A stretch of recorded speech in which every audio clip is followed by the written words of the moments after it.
What is happening, everybody? It's DJ AlphaTyler, and I'm here with my boy, sweet baby Ray, over here, and we're gonna be sipping some whiskey. We're gonna be talking about all sorts of things, kind of getting into the news, getting into current events, topics, all that good stuff, and yeah, Everybody who knows me, I'm not really a man of many words, and I get a little bit nervous when I'm on cam. So tonight's my first night doing this, so please don't judge me and tread lightly. yeah, he's very shy. Let's see, Geminator's already jumped in with a no. So I think that's about you. He's just opposed to you being here. Well, I tell you what, Jim Nader can literally take 2 steps back and fuck his own face. Dude, you haven't left the confines of your mother's basement since the second Obama administration. Step your game up, son. Get in the next tax bracket. Get away from socialized healthcare and that fucking Canadian neighbor to the north. And let me and Alpha Tyler talk about some man shit tonight. Yep. We've got Insightly Digest here saying, let's go, Brandon. I mean, you can't get away from it. So, I mean, let's go, Brandon, I guess, you know? What does "Let's Go Brandon" mean? Let's, I think it's a negative connotation toward a certain sitting president. I'm not entirely sure, but that's what I've interpreted it as. So, first of all, this is kind of neat. Tonight's the first night. Me and Tyler, we enjoy one another's company. We enjoy one another's conversation. So, me taking a step out of my YouTube space, which is that in the predator catching community, and Tyler taking a step away from his, which is the music community, we're going to attempt we're going to give it the old college try to sound smart and talk about some current events, some politics, and maybe answer some questions from the fans. Yeah, so to kind of give you guys a little bit of a backstory on where this started, Ray and I were actually having dinner in Orlando one day, and we were kind of going back and forth, talking about history, talking about current events, so on and so forth. The libertarian angle came up, which we both very much subscribe to, and the statement was made, hey, you're a very intelligent guy. I enjoy having conversations with very intelligent guys. Let's go. Like, we need to kind of talk. And, it kind of sat on the back burner for a little bit until this past Thursday. I think it was ATRL stream this past Thursday, or maybe even last Tuesday. Bro, I literally hijack your streams once a week. Yeah. So it was one of these streams. Anyway, everybody kind of wanted to see me and Ray kind of play off each other, and then Ray kind of pitched it to me, and he's like, you want to go live at some point and just see what's going on? And we're like, yeah, let's do it. So now Whiskey's Tones, however you read it, this big word down here has happened, and it may or may not be a regular thing. We'll see how it goes. Geminator is loving the background. If 3 people watch it, Tyler and I will do this till the day we die.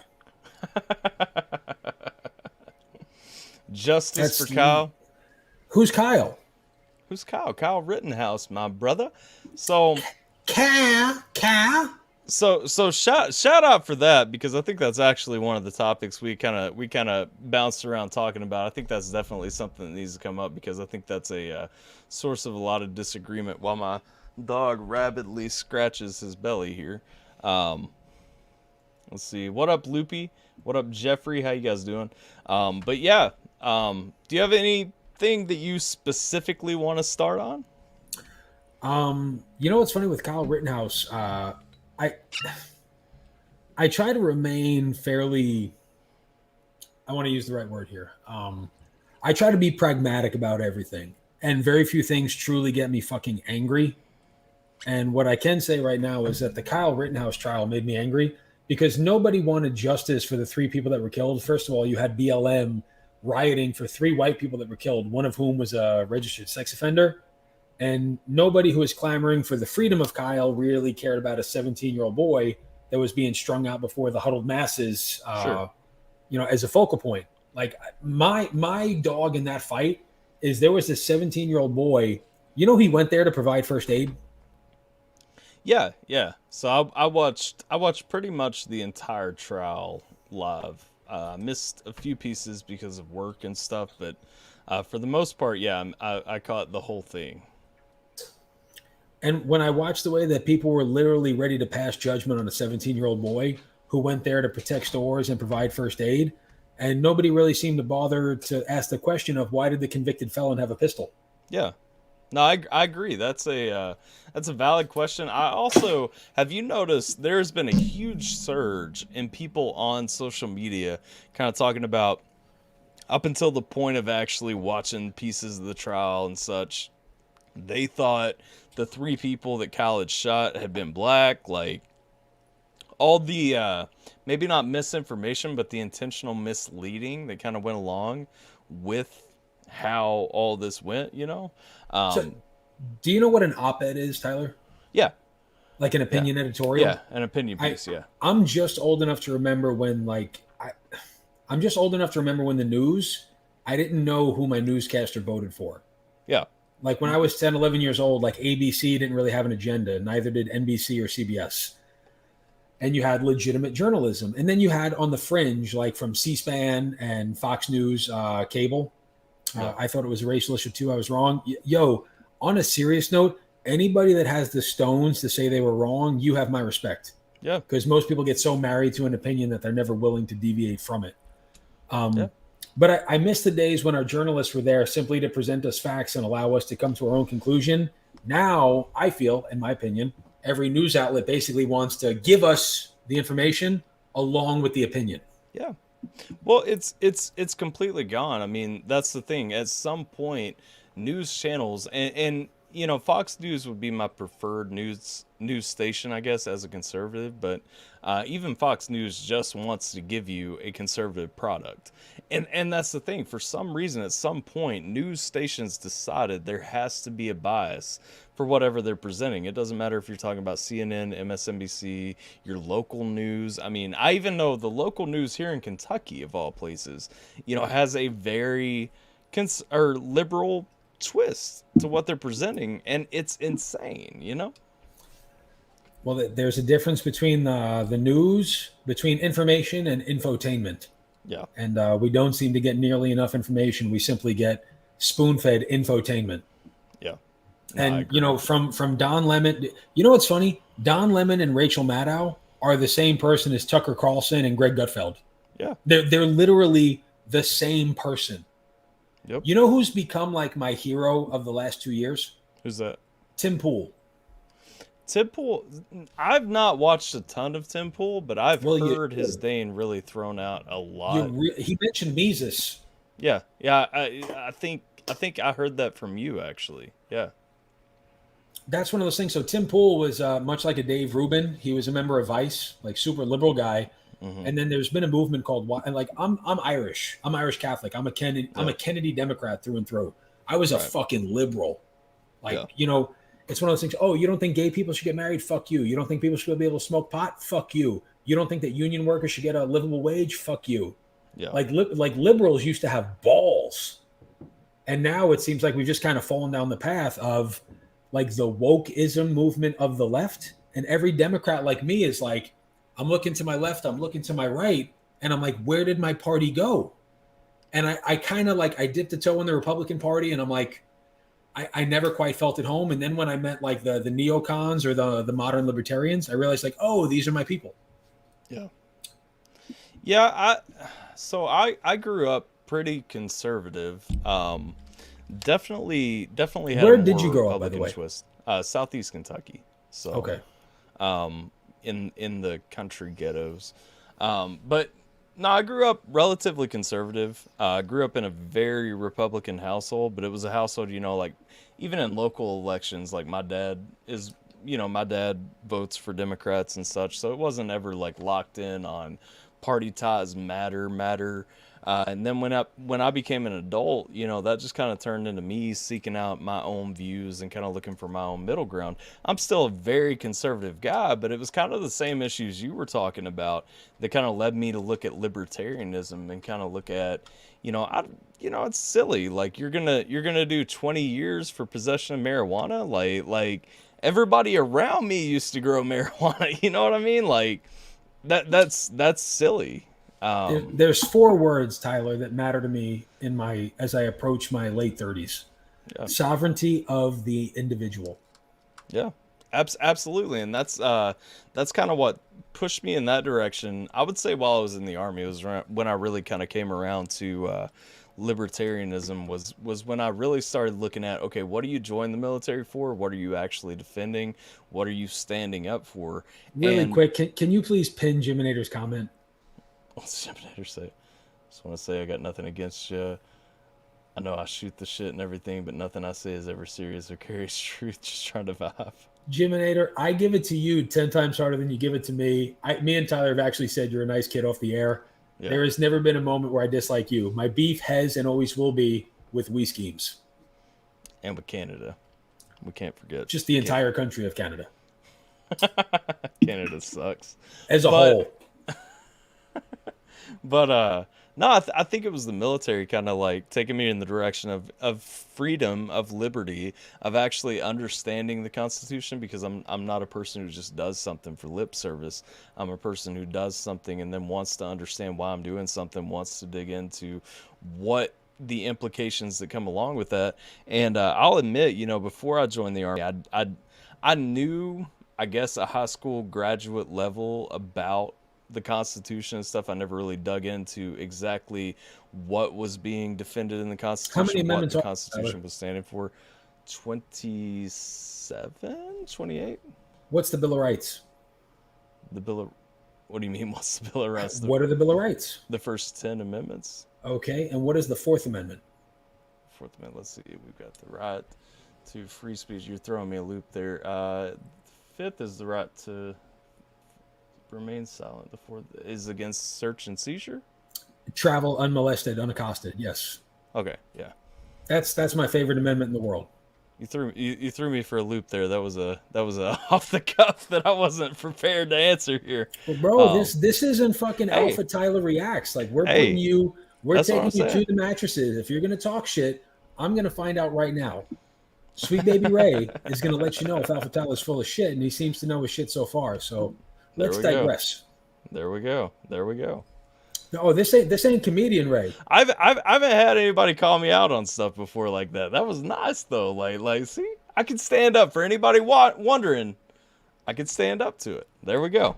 But now back to what I was saying. Like I actually started looking into the Constitution. I actually started, kind of looking into where I stood on everything. And that's where individual, what you were talking about, where individual freedoms, where individual liberties really kind of came to the forefront for me, because I was like, what we're getting back to at the end of everything is we're protecting the citizens that live under this Constitution. It's not about just what the Constitution's saying, what the country stands for, the red, white, and blue, anything like that. It's about the actual individual. And so from that perspective, to me, libertarianism just makes sense. It's the only thing that honestly makes sense.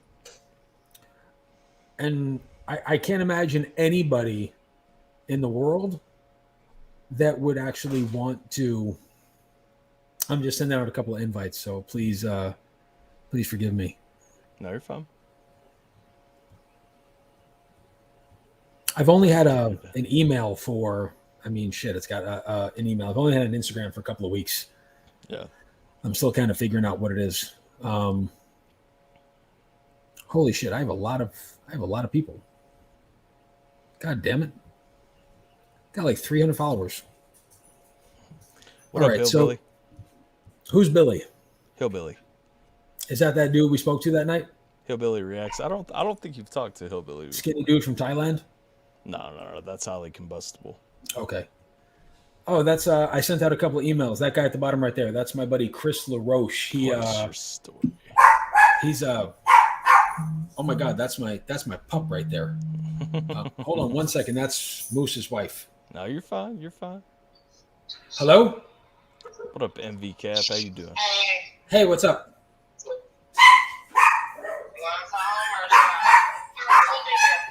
They're holding him overnight? No, it's on the 29th as of right now. Oh, Jesus Christ. That's when his court date is, the 29th. And then we'll find out if they're going to let him go or not. Okay. I'm actually I'm on my nighttime podcast right now, so can I give you guys a call back later? Okay. Good night. Wow, this is the professionalism knows no bounds, AlphaTyler. I've got a phone call, a wife, and a chihuahua that are all being obnoxious, all within the same fucking 3 minutes. So Chris LaRoche does a show called What's Your Story? He's a 38-year-old dude, has cerebral palsy, and decided to make his own movement in my community in YouTube, MySpace. I almost said MySpace, like in my space. Yeah. Super, super nice guy. And then NVCap, he's another little sweet fella. Nonviolent Citizens Against Predators. He tries the very best that he can. And there's my motherfucker. There is Wixter. What's up, Wixter? What is up, Wixter? How you doing, man? Bro, that guy looks like fucking evil Mises. Most professional podcast ever. It's always professional on this channel. You know what, Jason J? I don't have 100 bobbleheads of Boba Fett and of the DC Marvel Cinematic Universe behind me, so I'm so sorry. This channel is always professional and family friendly, okay? Don't get it wrong. Yes. What's up, Jesus? I sent out a couple of invites, so here come my people. I almost said hello to Jesus, so I'm glad that you said Jesus. And there's Just Jules. What's up? What's up, Just Jules? Very, very welcome. So for anybody that's just joining us tonight, me and my buddy Tyler, we know each other in real life. Tyler is the official DJ of Mises. He does some musical reactions, and he's a fellow educated guy. So we both wanted to take a foot kind of out of our YouTube circle because we both really appreciate history and politics. And tonight is a night just two buddies drinking whiskey, shooting shit. So if that's something you guys find interesting. And for one rare occasion, I'm not drinking bourbon. I'm drinking actual scotch this time. Scotch whiskey. If Ray doesn't have a fire alarm going off, it has a dog barking. That's fucking absolutely true, Jay from the Redneck Riviera.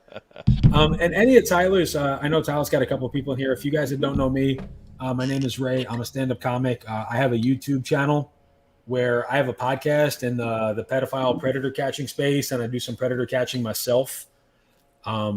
AlphaTyler is a former military intelligence member. He's a pretty successful DJ, government employee. He's a husband. He's a father. He's a good dude. So people in my space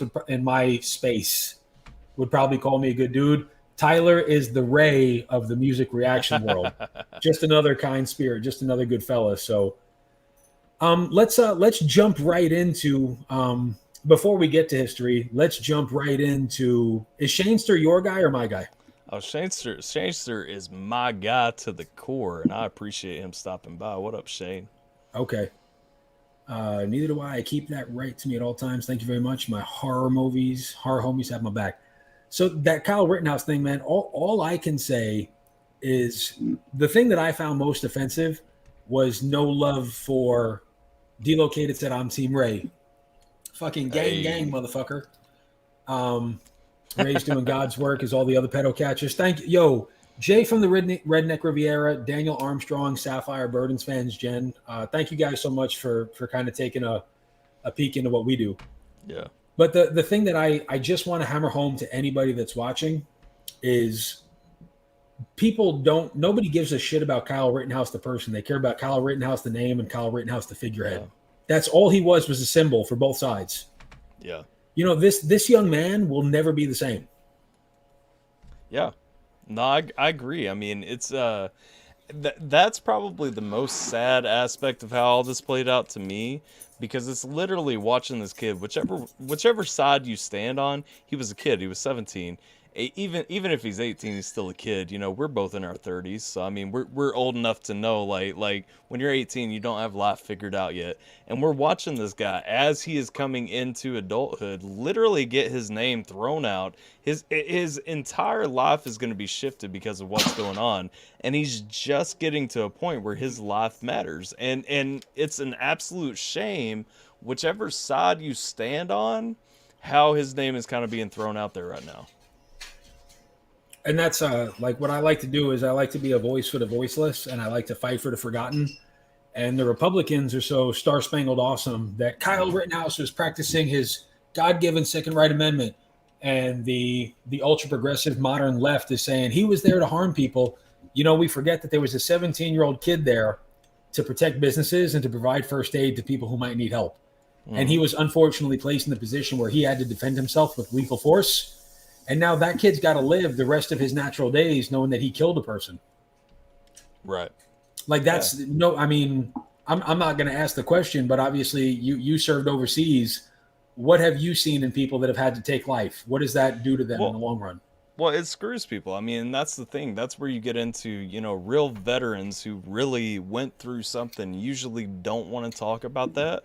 And they don't want to talk about that aspect of their service because it always leaves a mark. It always has some kind of hit when that's something that you actually have to go through. And, a lot of these guys get out and that's something they suffer with and they struggle with for the rest of their lives. And we're taking, he was 17 when it had to happen. And now he's 18 years old. He's already said, because that was part of the testimony there, he's already said that he's been in counseling for PTSD. He's been in therapy for it. And that's something he has to live with for the rest of his life now. That's crazy, Yeah, there's a 17-year-old boy that will never know what it's like to be 19, 20, 21, 22. Yeah. Like he's not going to have a normal existence for the rest of his life. Yep. I mean, and that's really what it comes down to, when you talk about how he's been paraded around. Anybody on both sides has to be ashamed of themselves because either he's trumpeted as this great hero and he's this beacon, or he, whatever, he's getting all this attention though for something that honestly really messes with you mentally. I'm going to ask you a serious question. When he was strapping his AR around his shoulder, right? And he was heading out that night to protect businesses and to try to provide first aid. Do you think he legitimately thought in any way, shape, or form that he was going to have to like shoot somebody on that night? Okay, so here's how I think about it. I carry a pistol with me personally everywhere I go. And that is because I would rather be somewhere and not need it than to need it and not have it.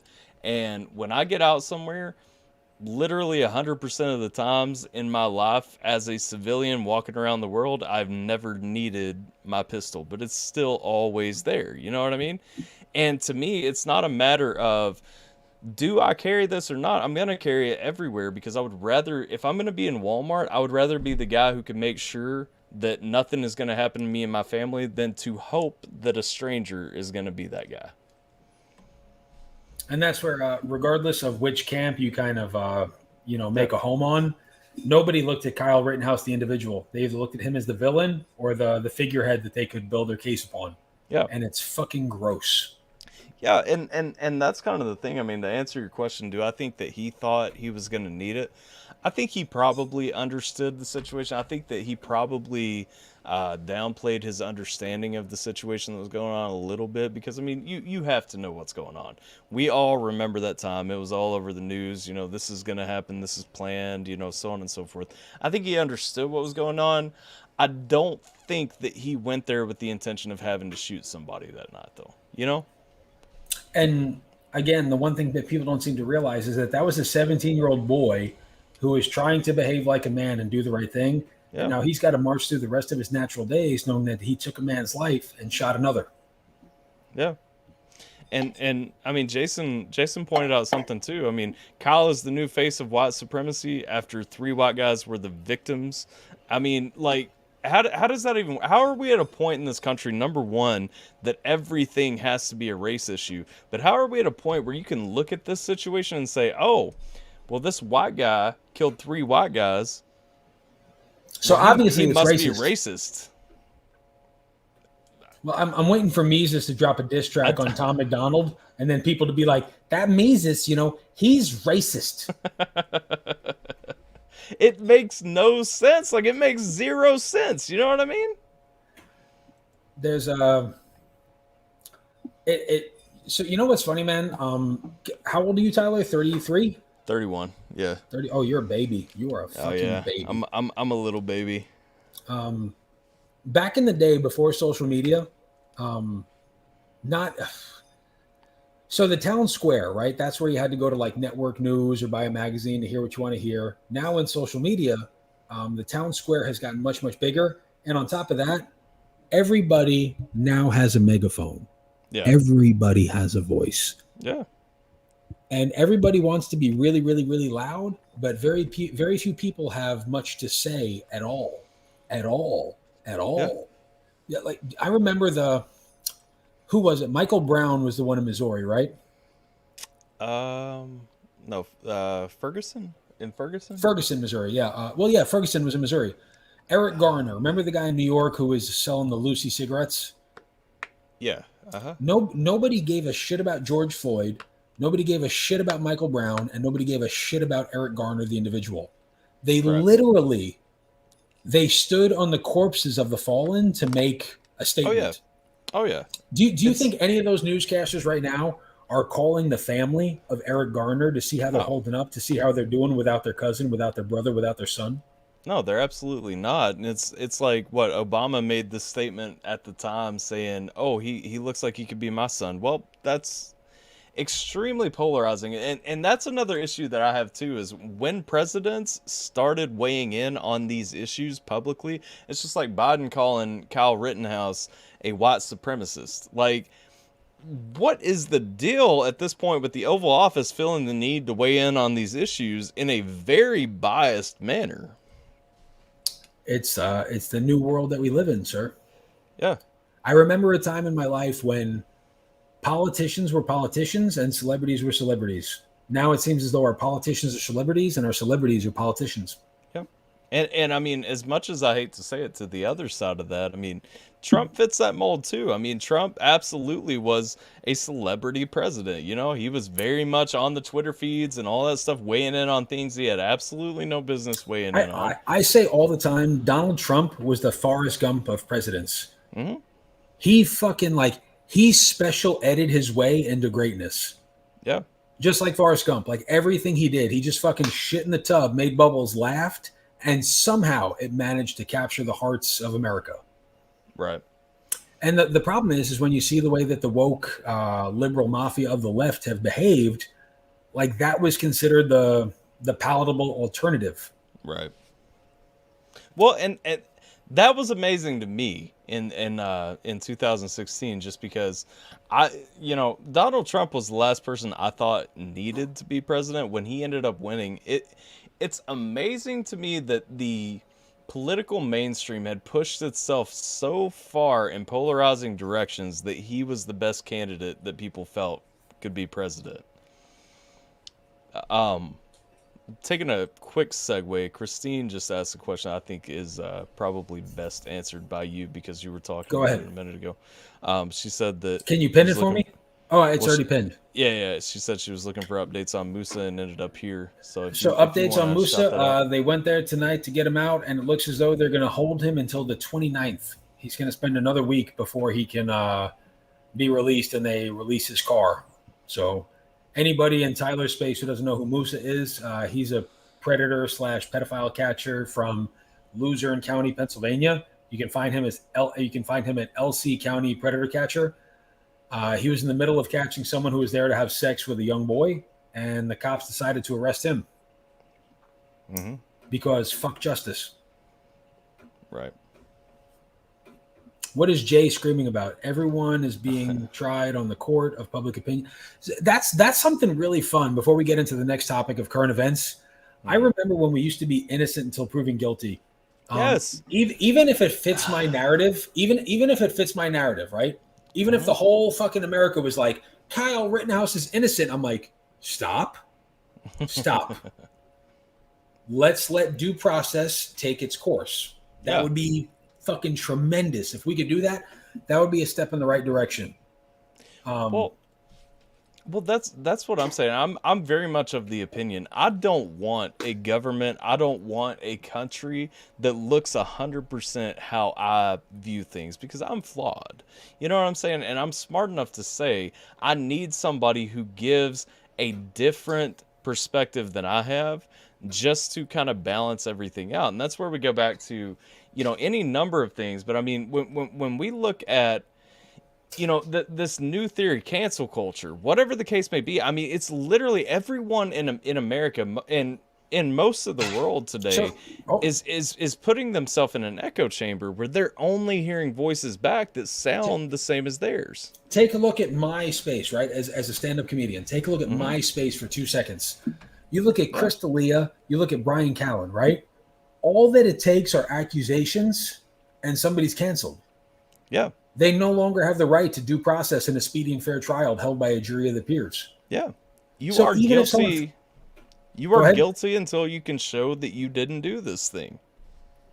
And that's a fucking terrifying proposition It for really is. anybody that puts himself in the public eye, right? Like, I'm a mediocre comment at best. I'm a D-level fucking YouTube celebrity. I mean, Yeah. I get thousands of views, but like, I don't even have my own YouTube channel. I post on Nate's because I don't want to deal with the drama.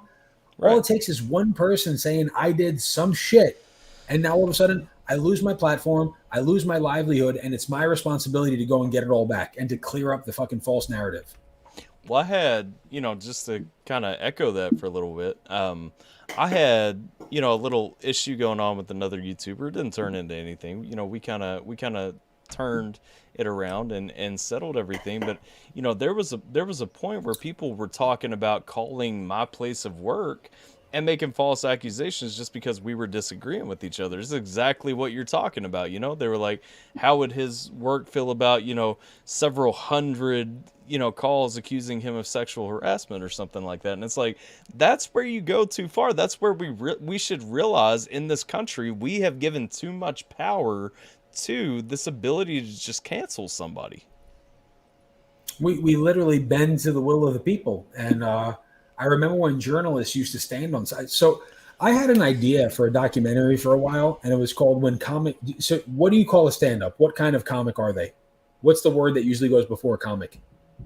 A stand-up comedian? Exactly. I wanted Yeah. to do a documentary called When Comics Stood Up. You know what I mean? When they were supposed to Yeah. be the voice for the voiceless, they were supposed to fight for the forgotten. They were Well, supposed to be yeah. the protectors of free speech. Now they're so goddamn fucking they're needy and hungry and protective of their own subscriber base. They will literally bend to the fucking mob. Like, I've got a decent YouTube following in my space, Yeah. and I will literally tell if I think they're wrong, I will tell every one of them to go fuck themselves, because I will stand with someone that I think is being treated unjustly. Yeah. Well, that's the thing. I mean, whether you talk about your medium over in comedy or my medium in music, I mean, the thing is, both of those at some point were a place to voice rebellion. They were a place to voice resistance. They were a place to actually stand up and say something that speaks for people that are marginalized, that can't get their voices heard, whatever the case may be. And nowadays, it seems like that's become such a frowned upon thing. Look at look at Dave Chappelle being canceled for saying something a little controversial. That motherfucker didn't get canceled. No, he's not going to be canceled, but people want to cancel him. You know what I mean? Bro, I've been to a Knicks game with Spike Lee and Woody Allen. Yeah. My dad was on The Sopranos, and I got a chance to hang out with all of them. Do you know the only person I would fanboy out in front of if I met was Dave Chappelle? Dave Chappelle. The only person in the world I would fucking fanboy out of. There's I want to see if I play something, will we get clapped? If it's got a claim on it, there's a good chance. It depends. It's on a who it is YouTube and short. what it is. If it's about 15 seconds, like most shorts. Oh, by the way, not. Nate said, dude doesn't even like me laughing my fucking ass off. Fuck the Army. That's Nate from the Coast Guard. I love Nate. He's just got butt hurt. Tyler said he loves you. That's fucking tremendous. Ray should organize a comedy tour called Stand Up For You. You know what, fucking Jay? As much as I did comedy and then I do the predator pedophile thing, like, I kind of find myself being kind of narrowed into this road of like I'm a voice for a community, which I never really set out to be. I just, God gave me a gift that I'm good at talking. Right. So can I play a YouTube short, or will that get us clapped? You should be good. It's only about 15 seconds, right? Yeah. Yeah, you should be good.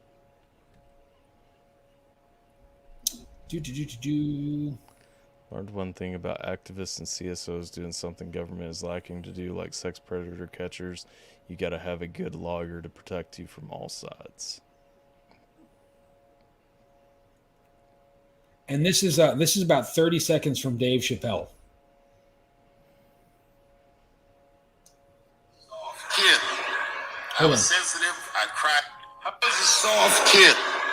I was sensitive. I cry easy, and I would be scared to fist fight.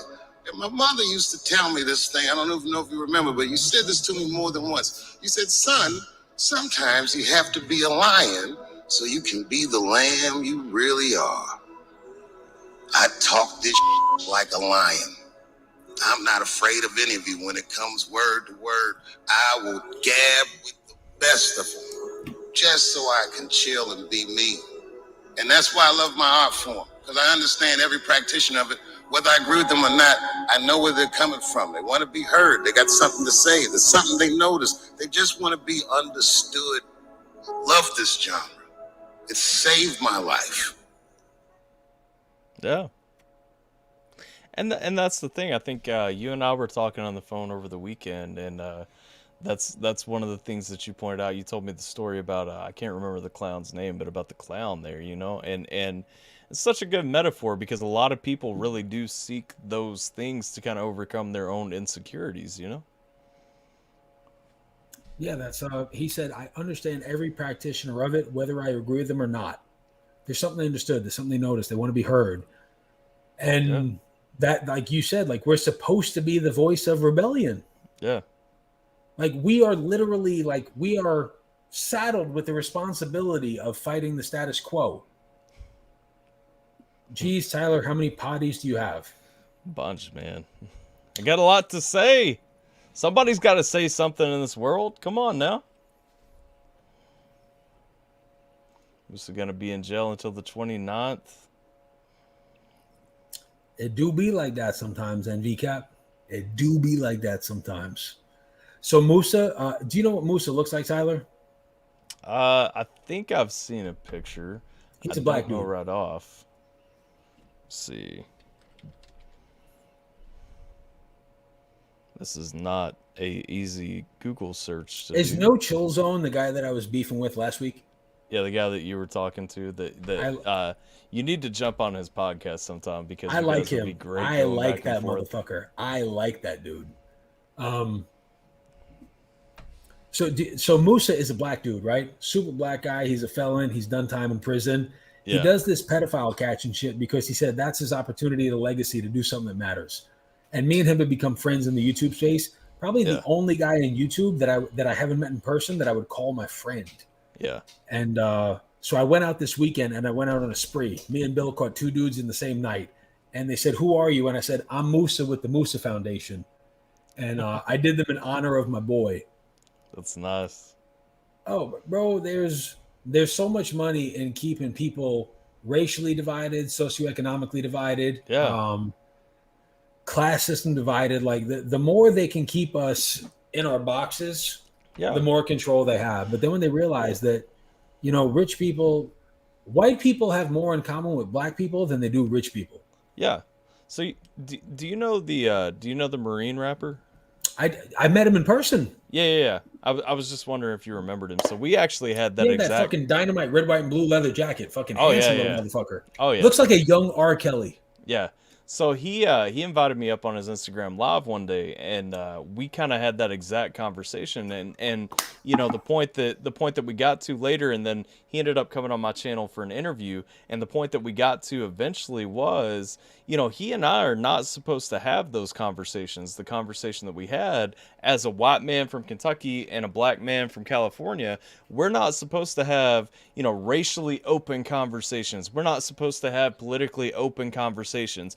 We're not supposed to have those conversations that make you see that even though, I grew up in this environment in this part of the country and you grew up in that environment in that part of the country, we have so many similarities and we're working toward the same thing, So, are you ready for a Sweet Baby Ray original? Yeah. I have a theory. When we're young, we're friends out of shared experience, right? So how old were you when you went to boot camp? I was 17. You were 17. Yeah. So when you're 13, you're friends that are on your same baseball team. When you're 15, you're friends that have the same homeroom. When you're 17, you're friends with buddies that went to boot camp together. So when we're young, we're friends out of shared experience. Mm-hmm. When you're 27, when you're 37, you're friends out of shared philosophy. Sure. That's that whole culture over color movement. So now me at 38, right? I'm an old man, or I'm approaching what would be considered an old man.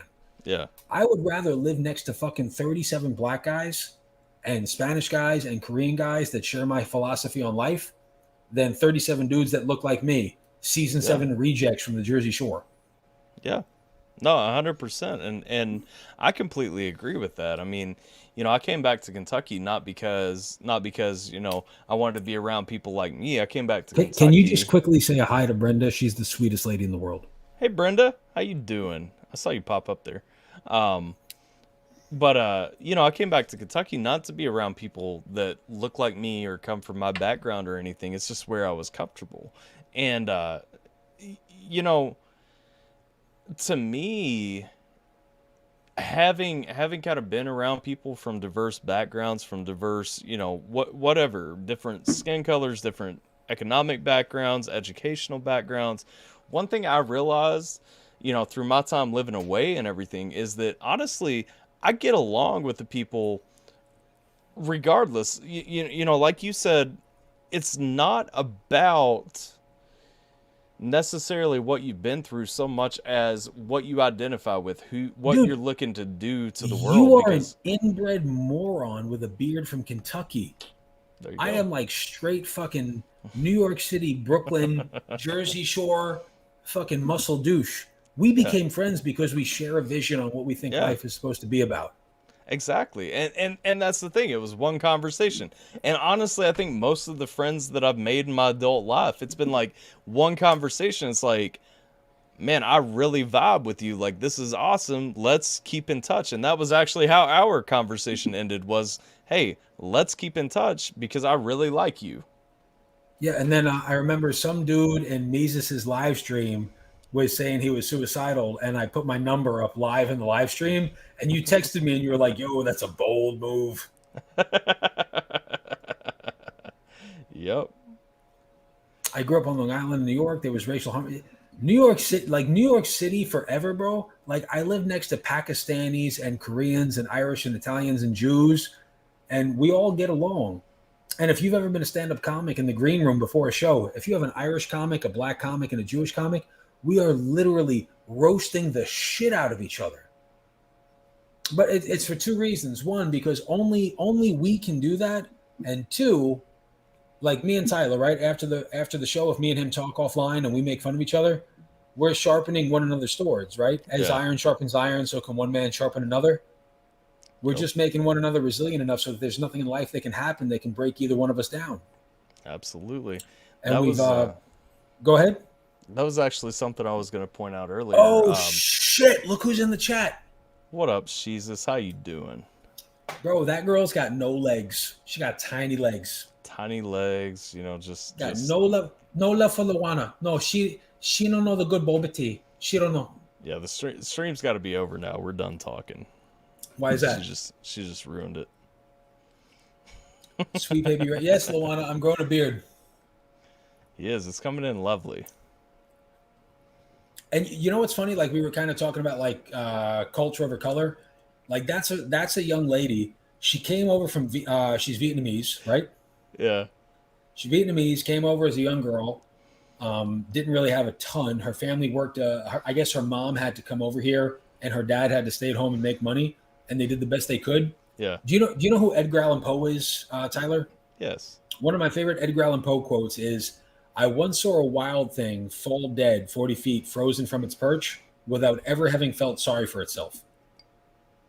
Like, there's a girl, right? She has 2 beautiful children. I met King. I met her son. What's up, King? Shout out to you, King. Didn't work out. She met Charles, our buddy Mises, right? Get married. I've never seen that. Like, everything that girl talks is ambition, fortitude, optimism, and positivity. She's never felt sorry for herself. And she was dealt one of the shittiest deck of cards one could possibly imagine. Like, what's more American than that? I agree. Let me tell you a funny story real quick, though. Story time, friends. This was actually during. Well, it wasn't the first day that I had met Luana, but it was the second day that I'd met her. The first event, and so we're at a show in Lubbock, Texas. And the show's over, and we're ordering food. We're talking about what we're going to eat after the show's over. And she comes up to me with the place that we decided to order food from on the phone. And she hands me her phone and she seems to be crying. And I'm like, what? And she goes, you talk for me. And I was like, what? And she goes, I don't speak English. Talk for me. And she hands me a debit card that says Charles Cosetti. And so I'm like, oh, wow. Like, I've got, Dude, like... Did you just dox Mises' name? No, he's got it in his music. It's in his music videos and everything. And she hands me this thing, and like she's like, you talk for me, and like hands me his debit card and everything. I'm like, this is dangerous. Like I am essentially a stranger right now. You want to know something funny about Mises, Tyler? What's up? Everybody in my space, you remember the pedophile catch that I did with Mises? Yeah. They were all like, who is that fucking bearded guy at the end? He's so intense. But what he said to the kid was great. Like, I'm a good interviewer, right? I'm great at words. I'm witty. I'm fast off the cuff. He looked at him and he says, Austin, my 13-year-old son is upset. Like, something that simple. He's a dude that can say so much without saying a fucking word. Yeah. Yeah, he is. He's so basically the story is fuck Vietnam, but we love Luana. We do hate Vietnam though. Stopping by to show some love. What up, I don't even know how to start saying that. Constantine? I guess that is what it says, yeah. He's a dude from Russia that's he's a member of my community, Constantine. So he's a good dude. Go. Let's see, man, I love music a lot. Much as a stand-up, sometimes I'm literally moving to pursue stand-up more. You literally form brotherhood at shows. Plus, it's something that once you do it enough, you literally know that it's what you need to do. It's incredible, and I'll always relate to a comic regardless of politics, race, etc. So can I kind of touch on that? Because this is something I've done and you haven't? Go for it. So Dave Chappelle has this line, right? And he says, you know, I wasn't bad. Fuck it. No, I was good from the start. I'm not saying this to be a braggart, but these old motherfuckers were in awe of me, saying, how can this little boy be so poised? Like the second you do stand-up and you realize, like I look out in the crowd, right? I've done stand-up in front of, I'd say 2,000 people would be the most. So there's 4,000 eyes that are looking at me and everybody's quiet. Everyone's looking at what I have to say. So when they give me their undivided attention, I went from being like this funny kind of Pauly Shore, silly kind of dude to, oh, if 2,000 people are giving me their ears for an hour, I can make them laugh for 57 minutes, but maybe for 3 minutes I can open their hearts. Like I better have something to say. Yeah. And I'm pretty sure that if we talked to Charles, he would say the same thing through hip hop. Yeah. You know, don't get me wrong. People want to be entertained. They want to hear me. They want to hear music. Luana, you tell Mises to get his ass in here right now. He know Mises. Get here right now. Nah, that's actually one thing that really drew me to his music was just kind of, you know, every Mises song has a message. It all has a point and a purpose, and there's not just, I mean they're entertaining, don't get me wrong, but there's always something being said. You know what I mean? So, you know when I knew I liked Mises' music? What's that? When I met him and I met you, right? Like I like you guys, and when I like someone, I make sure that I don't listen to their shit because I don't want to not like it. And I'm in the gym one day, you know, I'm working out, I'm doing my bench press, I'm doing my jump rope, I'm having fun, and I hear this song, and it was like, "Blue eyes to the blue skies, only the good die young." And I run to my phone to save, to give a thumbs up on YouTube Music because I want to save that song. Yeah. And sure enough, it's our boy. Yeah. And I was like, oh shit. Like that's a dude that has something to say. Yeah. I mean, and that, so I'm thinking when I really became hooked on Mises was when I heard Free Pression, which was super early on. But like Free Pression to me, you know, it goes through the depression, the anxiety piece and everything. And honestly, it just hit perfect in every alley. Somebody asked what I was drinking. Stop joking about Luana's accent. Let's see you talk Vietnamese. I cannot speak Vietnamese. Hold on. Constantine said the opposite of listening to someone than meeting them only to be disappointed. Yeah. Yo, Constantine is a dude. So you know Mises did White Guy Wednesday? I did. Okay, I didn't know if you knew that or not. I didn't know if you were asking me or him. Yeah, yeah. No, I was asking you. I knew that. Yeah. And there's a couple of people, not a ton, but about like 20 or 30 that are like, yo, I listened to his shit and I fucking loved it. And, Constantine's a guy who's a concert head. He's a music junkie. And, we've had a couple of small little in and out conversations, but he's become a fan. Oh, shit. St. Mises said he's literally pulled over right now. You know why, bro? That's because you're a ghetto-ass white bitch and they're searching your car for drugs. We all know it already, Charles Cassetti. Cops are coming to get your ass, motherfucker. Tell the cop we said hi. And that's what's funny, man. When we did the pedophile catch in South Carolina with Charles, he said, and before we're going to meet the guy, I see Charles, right? And he's sitting there, and there's no cameras on him, there's no drama, and he's sitting there, and I'm like, "What are you doing?" He's like, "I'm praying." And I go, "For what?" He's like, because I need to have God on my side before we do this. And you forgot your white privilege card. You're a pretty devout Christian, right, Tyler? Yeah, yeah. I get very jealous of people that have unshakable faith. Yeah. I want to act like a Christian at all times. I'm pretty sure Constantine, NVCab, anybody who's over here from my space. It's okay. I had a MySpace account too, so I'm a pretty loving and caring individual. Yeah. But I do that because in my mind, I think that's what Jesus would have us do.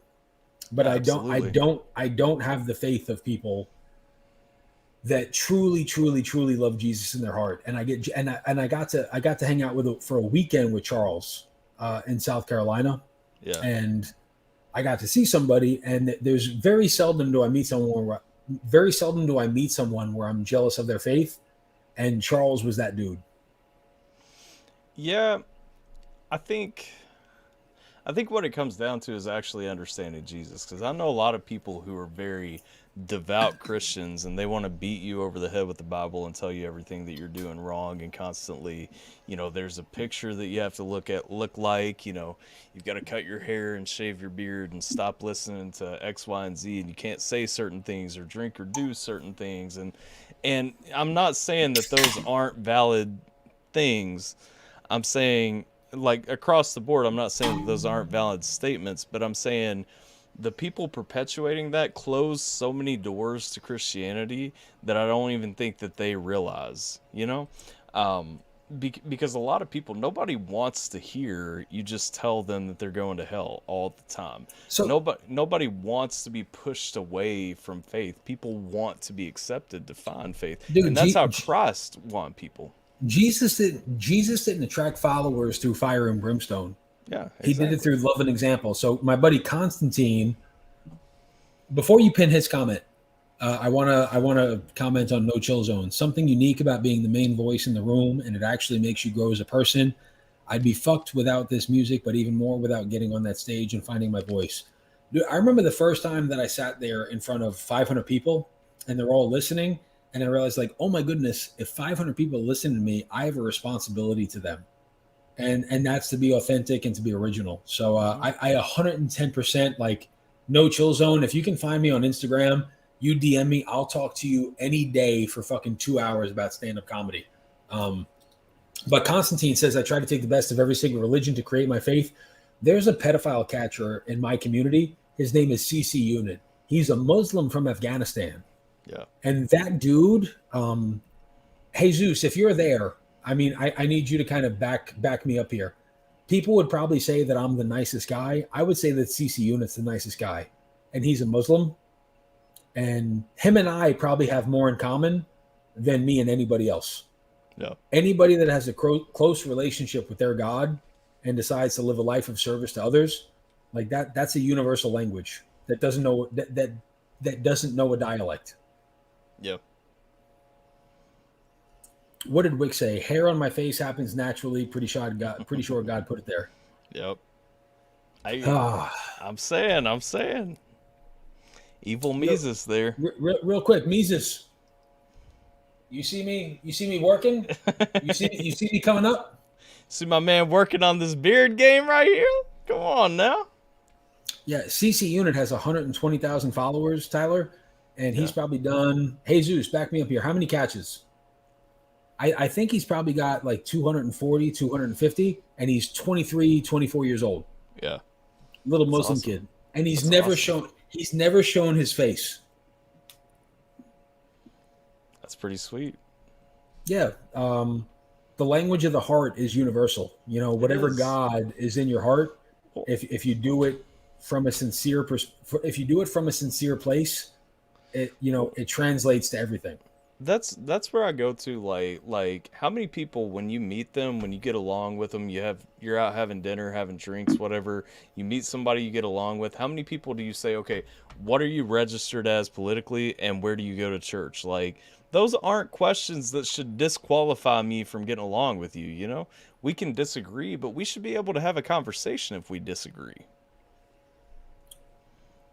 So no chill zone. I gave you 2 positive comments already. Listen, you wish.com, Jason Siegel looking motherfucker. Let me and Tyler have a conversation, okay? What's he doing? He said he cut his 2 months ago and it's popping off already. You jelly. And that's you know what makes me sad, Tyler, is how many people I meet in this day and age that are our age that don't even have a real friend. Yeah, no, absolutely. You have a lot of people. You have a lot of yes men, is what you have. I appreciate that, Cloaked. What you Holy shushing me shit. for? Fucking $50? I appreciate that. Well, goddamn. That's going to get Tyler to do another podcast with me. Thank you, Cloaked. Well, goddamn. St. Mises, where you at with that fucking million listen download on fucking Dictator? St. Mises, I'm calling you out to the carpet, bro. Where you at with that donation, bro? I've donated to Operation 180. Charles Cassetti, where you at? I'm calling you out, motherfucker. You used the government name too, and you accused me of doxing him earlier. That's Did you see what I did? Did you happen to catch my live tonight to favor for Musa? No, I missed that one actually. You were telling me about it though. Musa is in jail. He's a pedophile catcher. He got arrested on some bullshit. So I talked to his wife tonight, and I talked to a good friend of his wife. They have his car impounded, and the wife is a little bit short on the court fees to get him out. So I went live for about 60 minutes, and we were able to raise close to, I think it was $600 in an hour. Yeah. Because on my channel, awesome. like I don't monetize on my channel. Mm-hmm. But I basically begged everybody, like, if there's anything you do to help our friend, please donate, please donate, please donate. And there was $600 in donations. So that's how cool my community was. That is awesome, man. Bro, my DMs, Jesus Christ. What up, Emily? How you doing? Hey, Emily Rose. Mises needs it for bail money. We'll send some your way. Make sure that we get you out. What'd you get pulled over for? Were you texting and driving? Because I know you. Oh, you mean you were pulled over by a cop? Yeah, he put the police car in it. Bro, that's because he sold the F-150 and bought some fucking Japanese Toyota to support Luana's people. Yeah, he's trying to make sure that them Vietnamese sweatshops stay staffed. That's a tongue twister. Time for a Mises fundraiser. Holy shit! I'm literally getting fucking oh my god! I'm literally getting Instagram. Yo, my bad. I was busy when you messaged. Racial profiling. So I guess tonight was kind of and we have at least another 30 minutes to go, but me and Tyler, so he kind of hides behind the guys of music and I hide behind the guys of comedy and pedophile catching. We wanted to just do like this. The idea of tonight is on Monday night is just the 2 guys basically raw and unedited, talking about the way that they feel about life. And that's when me and Tyler had, do you remember the place that we ate, Tyler? It was, I remember it was Colombian. I can't remember the name of it. Okay, Bueno. Okay, Bueno. Yeah. And do you remember that like feeling that we were less alone when we were talking to each other? And we're like, oh yeah, my God. man. Yeah, it was awesome. It was, and that's the thing, like that whole dinner, like that whole experience, like me, you, and Billy just hanging out, chatting and stuff, like it just boom, boom, boom. That's why I hate like Billy felt like I had any hard feelings toward him at any point. Bro, Over Billy anything. hates you. Is no, he doesn't.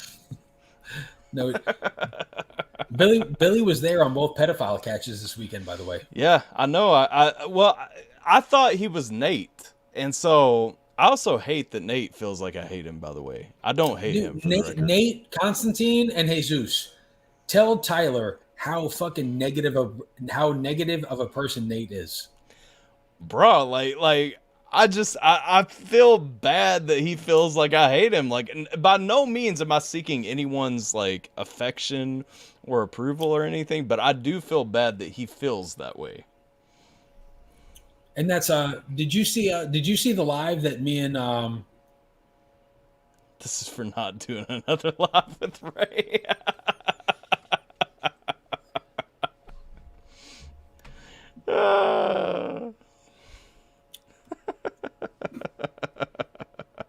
Sweet Baby Ray has left the chat.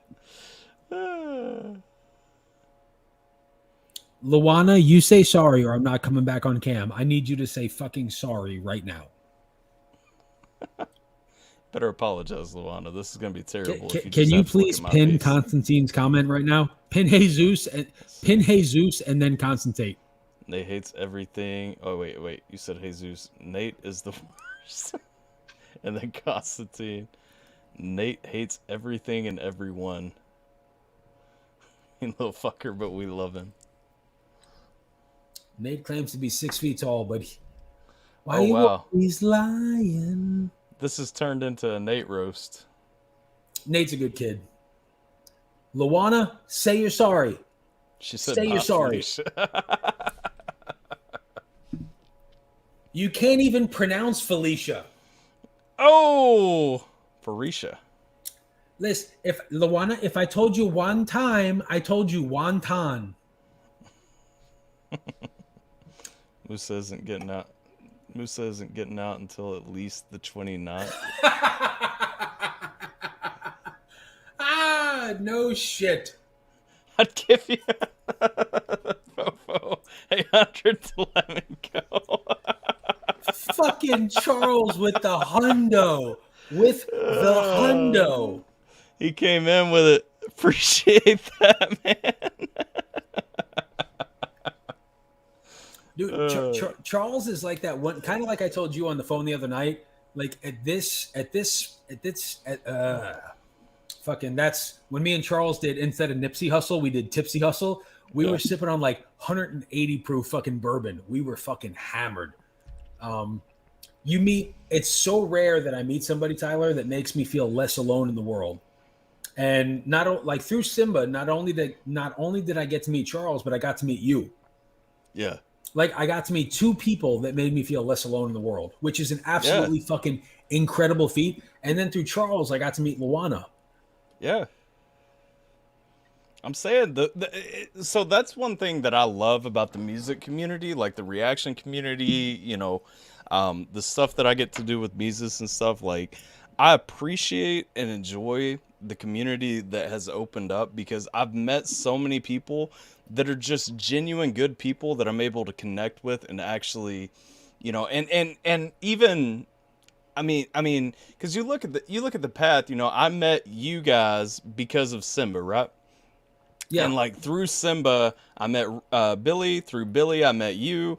Like, because of Mises, like we were in the area, and I hit up Simba and I was like, hey man, we're playing at Soundbar. Like, do you want to come hang out or something? Like, come see the show and stuff. And like, he hit up Billy, and Billy was a Mises fan already, and so like you guys came out and we ended up having like an awesome time and everything. But it's like this whole community, like the way that people open up, and when you actually get to know people and like open up through and to people, like it's there's so many personalities and people that I've just come in contact with that are genuine good souls that I would have never met otherwise,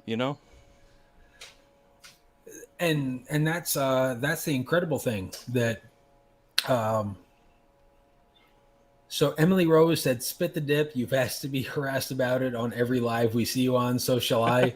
I've asked everybody to call me out on my dipping. I won't. I did it for 17 years, so I can't. Luana said, "Can I take my 1999 back? Mises is giving 100." Luana, I will buy you one of those crazy overpriced Vietnamese boba tea. Yo, no joke. The Vietnamese have some shit, bro. Have you heard of boba tea? I've heard of boba tea. My wife loves it. Fucking delicious. No, it's terrible. Sierra loves it. I hate it because like the shit because just goes you're a racist straight down my throat, and I don't want to chew on balls when I'm trying to drink something. Bro, the only reason we drink anything is so we could choke on balls later. Stop being gay. Let's see. Constantine said, "I've yet to even hear about the dip. Gross, Ray. Laughed my ass off." Yeah, man. He dips Copenhagen though, so I can't say anything because Copenhagen's top notch, man. I did it for too long. Like for me, it would be hypocritical. Like I quit dipping and smoking when my daughter was born. She's 3.5 now, and so that was in 2018. I was trying to remember her birthday. But I quit dipping and smoking. Then I started vaping for a little while and didn't want to be a hipster. So then I started using like these nicotine pouches because I can't quit or I'm just raging and angry. But I don't know. We don't judge. I don't know. And you know what's funny, man? Obviously, there's not a shit ton of people here tonight, but there's enough. I wish all of you, like Charlie / Mises, is the most undercover funny motherfucker I've ever met in my life. He is the most like on 180. He's like, "For God so loved the world, he gave his only son." Like, and he's so robotic. But like when you talk to that dude, like off the record, he is the most witty, fucking cunning, off the cuff motherfucker ever. Like that guy could be a comic. Man, fanboy harder. Fuck off, bitch. I ain't scared of Charlie. Bitch. You gonna take him down? You gonna lay him down? I ain't scared of Charlie. Charlie, if you heard that shit, I didn't mean it. You know, live blackball. You're even typing with an accent now. What is this? You lie, no black balls. What did Jay from the Redneck Riviera say? Ray has been so nice to me on his lives. I've developed a man crush, but I love anyone that sounds like they from the Jersey Shore. Ask ethic. Yeah, man, that's like one of those things. So like let's channel our inner Mises, right? Let's call tonight Operation 180 Light, because he didn't go live tonight because Charlie doesn't love his fans. As iron sharpens iron, so may one man sharpen another. Like the only point in life that God gives you legitimate friends is so that they can tell you the things that you don't want to hear. So, you know, Tyler, I was pretty honest with you guys. You know, my wife was, you know, she was diagnosed with something that, you know, we weren't really quite ready for. And it's been the hardest thing in the world for me to deal with. Right. You know what I mean? It's absolutely fucking terrifying. Yeah. But you know, like me chewing tobacco, like even if it's a crutch, even if it's a, what's the word I'm looking for? Help me out here. A crutch. I guess that's the best word, right? Crutch, like a crutch, I think, is the best word. Vice. So if Charles and Tyler and Luana and Emily can say like, hey, you fat boy, why you chew? It's no good for you. No chew. It's exactly what I need to hear. People who truly love me in my life, people who are truly my friends, they'll tell me what I need to hear, not what I want to hear. Right. No, I agree. Let's see. Ray has been so... we already read that one. Good on you, bro. Go through almost 2 packs of cigarettes a day. Definitely. Bro, that motherfucker is from Russia. They get Marlboro Reds at birth. That's fair. I used to smoke Camel filters, so it wasn't Marlboro Reds, but it was pretty close. Bro, look at St. Mises thinking he's like, yo, I'm going to give this little up-and-coming podcast some clout with my 140,000 YouTube followers. Yo, what's up? My name is Mises. Biden, you a bitch. Biden, you a bitch. Everybody knows it, and we tired of your shit. We don't need you, Charles. Look at this. We don't need you. She's still topping with that accent though. Boba tea had black ball. It calls tapioca. It's called tapioca. And yo, Come on now. when you sent me the link for Cassetti the rapper, that was the greatest shit in the history of mankind. Let's see exactly, Ray. I've tried to get through some of these. Iron sharpens iron. Are you wanting to sword fight Alpha? What? What up, Jimmy? How you doing? What up, Dog Stray? You ain't hearing the fire alarm battery. I've never drank tequila and I'm Mexican. That is impressive. Jesus is a good kid. He's the cameraman for Alex Rosen. He's like the main dude in Predator Poachers. Yeah. Predator Poachers official. Alex is a good. Jesus is a good kid. And he actually got to hear. I did a pedophile catch this weekend, and the pedophile tried to play the "I don't speak English" card. Yeah. Yeah. So immediately was like, no tenemos respeto para mentirosos. Yo tengo conversación en español suficiente por conversación fácil. And like, as soon as I started speaking Spanish, this motherfucker, he literally looked at me and said, "Oh fuck." It was tremendous. Yo, Ray, Absolutely tremendous. when you whipped that out at the restaurant that one day and you started asking the waitress about like what was on the menu and stuff, you tripped me out, man. Oh, like, I forgot about that. We were together, right? Yeah, you're too fluent. Like, and you just flip that switch too easy, which always freaks me out when people do that. Like when you just pop, like, nah, man. Can you describe to the people that are listening what went through the waitress's mind? Like, just walk them through that. She was very confused. She sees this rejected frat boy, and he just starts going like super fluent Spanish, like just flawless, and yeah, it was phenomenal. Well, I'm pretty sure she looked at my wife and like for confirmation that this was actually happening. Can you tell me what "is that guy" means, Tyler? You're that guy. You're that what guy does that at the mean? party. Like that guy, you know, the guy that does the thing that gets the attention on him and stuff. It's like you're that guy. We were in your live stream one night, and somebody, I think it was Sapphire, she said Ray is a whole, or Burden's fan Jen, she said Ray is a whole vibe, and I thought it was an insult.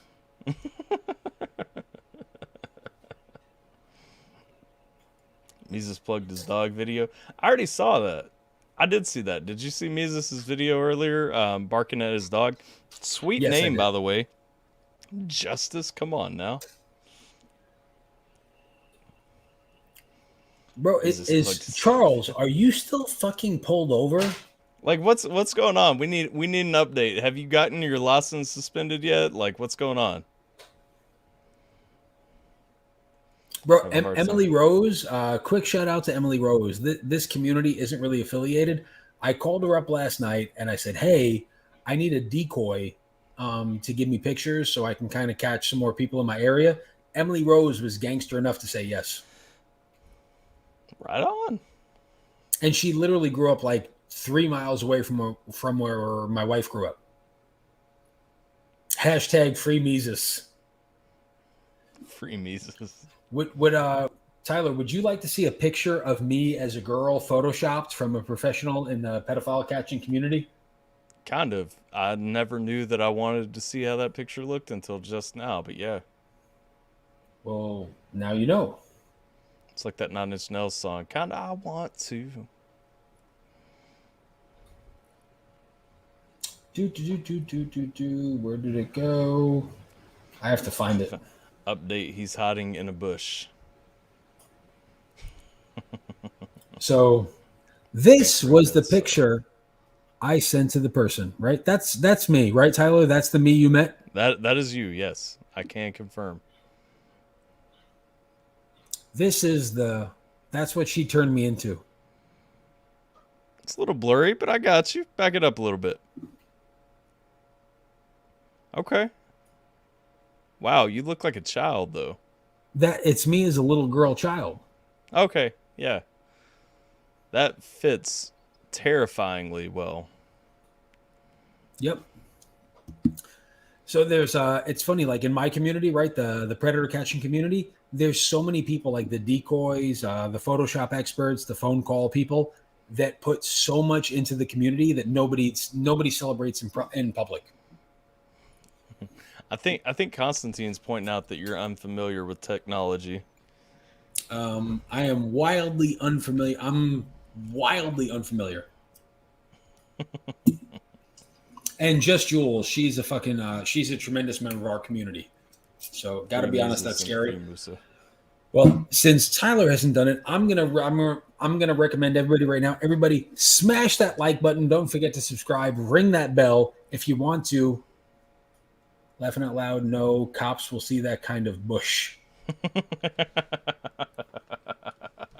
Bro, who would have ever thought that pedophile catching and music reaction would be? It's a beautiful marriage, honestly. It's so fucking weird. It's bringing the music community together, bringing with the pedophile catching community. Like I can honestly say, a year ago, I did not anticipate that this would be a conversation that we would be having right now, but I truly enjoy it. So I tell you what, anybody right now, that Mises $100 donation, and who donated the 50, Tyler? That was shoot. I can't remember the name. I don't want to say their actual name. Can't remember the account name right off. Hang on. It was Cloaked7.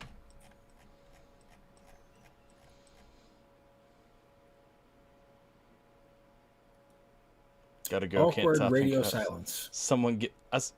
Did you not hear me? No, I heard you. I'm just talking to the crowd. Oh. What up, Alyssa? How you doing?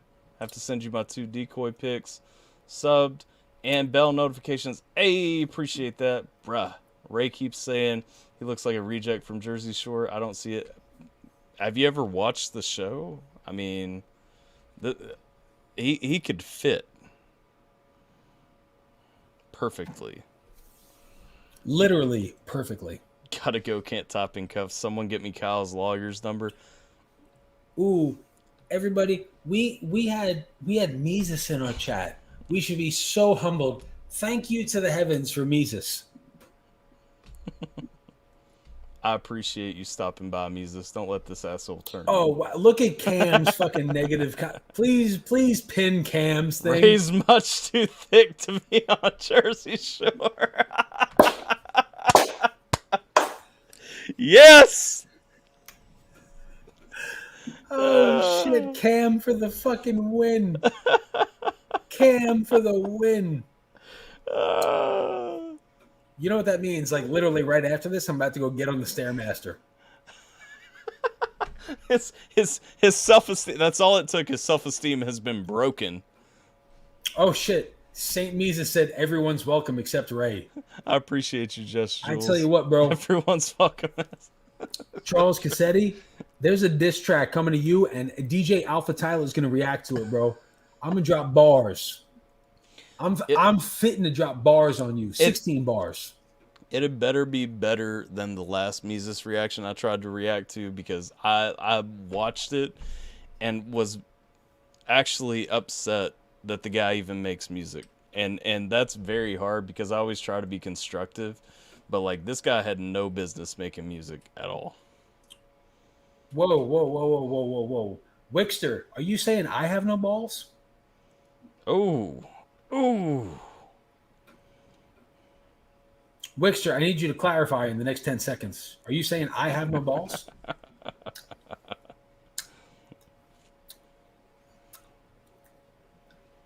Yes, sir.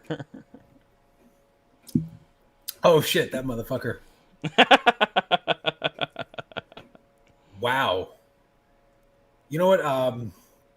As much as I want to, like, talk shit and be the comedian, Charles has, like, earned a place in my heart. Like, that's the guy that I would now call a friend. So I'll write a diss track tomorrow, and it'll be in good fun. But he's a good dude. Him and Luana, like, just as much as him, like, as much as Charles is in here, so is Luana. Do you need a beat? Fuck yeah! You're gonna get producer credits? I mean, I'm just saying, I could be tempted to dust off the old the old set, you know, maybe throw something together, you know. I mean, since it is for a good cause. Bro, I sang tonight when we raised $600 for Musa.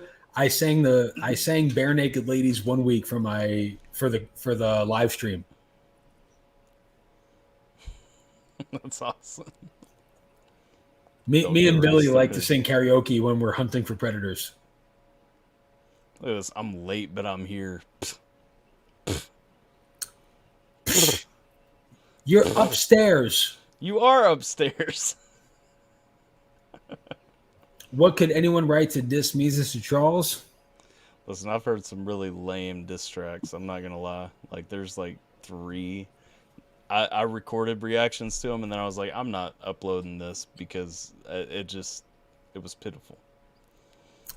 I'm fake and I'm tough and I'm rocking the beard, but little did I know that I was so feared by sweet baby Ray, who had something to say. He spitting the birds so that he did slay. He got something to say on this very day. Told everyone Charles Cassetti was gay, but not gay. He wasn't a follower. I got nothing. I'm just gonna stop right now. I'm embarrassing myself. Someone recorded it too, Ray. You know what's funny, man? Nick. Dude, I like pretty much cried tonight, Tyler. After I did my little 60-minute live stream and we raised $600 for Moose's family. Yeah. His friend Bobby Joe and Moose's wife Lynn, they called me up to say thank you. And it took everything in. Like, I literally got fairly emotional. What happened? We glitched out for a second. We glitched out? One of us did. Can you still hear me? Yeah, I can now. Oh, I said after I did my live stream tonight to raise some revenue for Musa, his wife called me up and I almost cried. Yeah. Oh yeah, she was like, "Thank you so much. I really appreciate." Singing while with a bare naked lady is different. So Tyler and I have about 20 minutes left.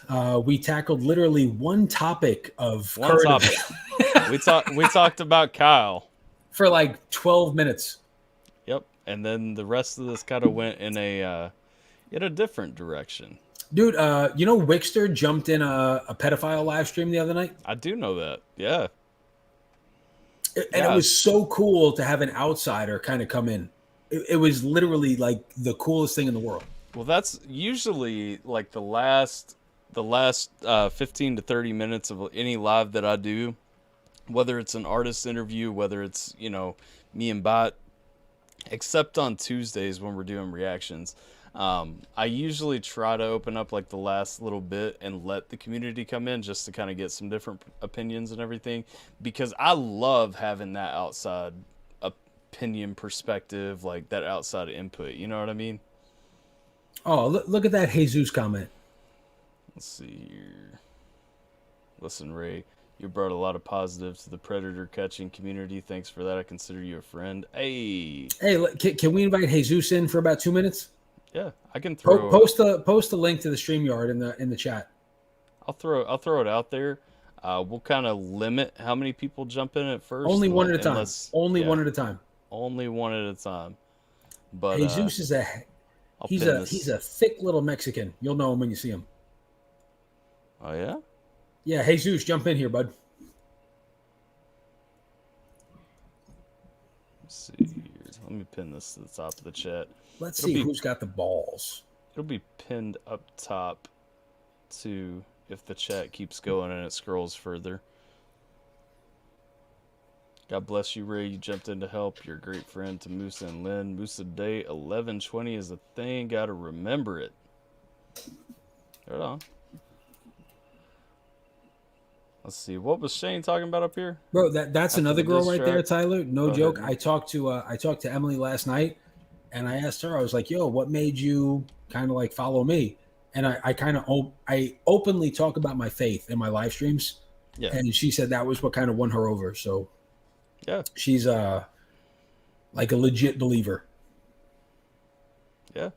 See, I mean, and that's the thing. I hit a point in my life, I think, probably in my mid-20s, early 20s maybe, but I just hit a point where it was why would I not want to carry every part of who I am with me through what I'm doing in life? Why not carry my faith around? Why not carry, political view, whatever? Like, why not carry that stuff out? That's part of who I am. You know what I mean? But too many people don't want to argue, don't want to have the in-depth discussions. And what a lot of it comes from is you can't defend your positions. You're afraid that somebody's going to challenge you. Going back to the iron sharpens iron, I personally love hearing perspectives and opinions that are opposite of mine more than hearing similar opinions, the same opinions, what have you, because that's what really strengthens your position on a thing. Hey, Zeus, I gave you the link. Join. Is anybody trying to jump in or no? I don't see Jesus waiting, but Wixter's waiting. Fucking bring in Wixter. What up, Wick? I know you didn't call no balls on joining the stream. I mean, bro, you look like Zach Galifianakis if he was like in a doomsday prepper bunker. And listen here, white guy can't jump. Oh! Whoa! Oh man, what's up, Wixter? Hey, chilling, man, chilling. I noticed y'all were talking about that Kyle thing. Yeah, I mentioned a couple things in there. There's another trial going on right now that nobody seems to be talking about. Right. And it's pretty huge. You said that was the Maxwell trial. So what's up there? Yeah, it's at Guantanamo Bay, Cuba. Uh-huh. And they selected the jurors yesterday. Yeah. But nobody seems to be talking about that one. I wonder why. It's probably as with a lot of things that are going on, the news is it's a political arm at this point, and they're trying to pull attention away from something usually. So I don't think that the Kyle case should have been broadcast nationally like it was personally. But I think you get sticky when you broadcast any case nationally. Yeah, absolutely. To be honest. But you should cover it, though. Oh, yeah, that was ruthless, man. Waukesha, Wisconsin. I don't even know where that's at. Oh, what? You didn't hear about that? The SUV rolling over a high school band in a parade? I didn't hear about that. What? That's crazy. That is crazy. It was a Christmas parade, too. This Jesus is backstage. He's staring at me like this. Bring him in. All right, you want it? No, you stay in, Webster. Okay. Jesus is a quiet guy. He can chill. What's up, man? What up? Hey, what's up, Jesus? What's up, Ray? What's up, Tyler? Jesus, What's up, shut the fuck up while Wixter finishes his point. But I brought you in. My bad. No, you're good. Go ahead. Bro, he's Mexican. Oh, Make him know his place. Why? I'm not fully Mexican. I don't get accepted by Mexicans that easily. I'm a Chicano. It's different. So yeah. What's the difference? So Wixter, just for a little bit of context. Yeah. Jesus is the cameraman for Alex, who's like the big guy behind Predator Poachers. Was he on the camera for the one that you guys did recently? He was on the camera for the one I did with PP Mass and Alex about 3 months ago, but not for the ones you saw. Oh, okay. Wait, let me correct that. Cameraman / editor too. Okay. Forget that part. Okay. And how old are you, Jesus? Just so people know. I'm 21. Wow, you get the young gang going on, like. Yeah, mainly Predator Poachers. We're all 21.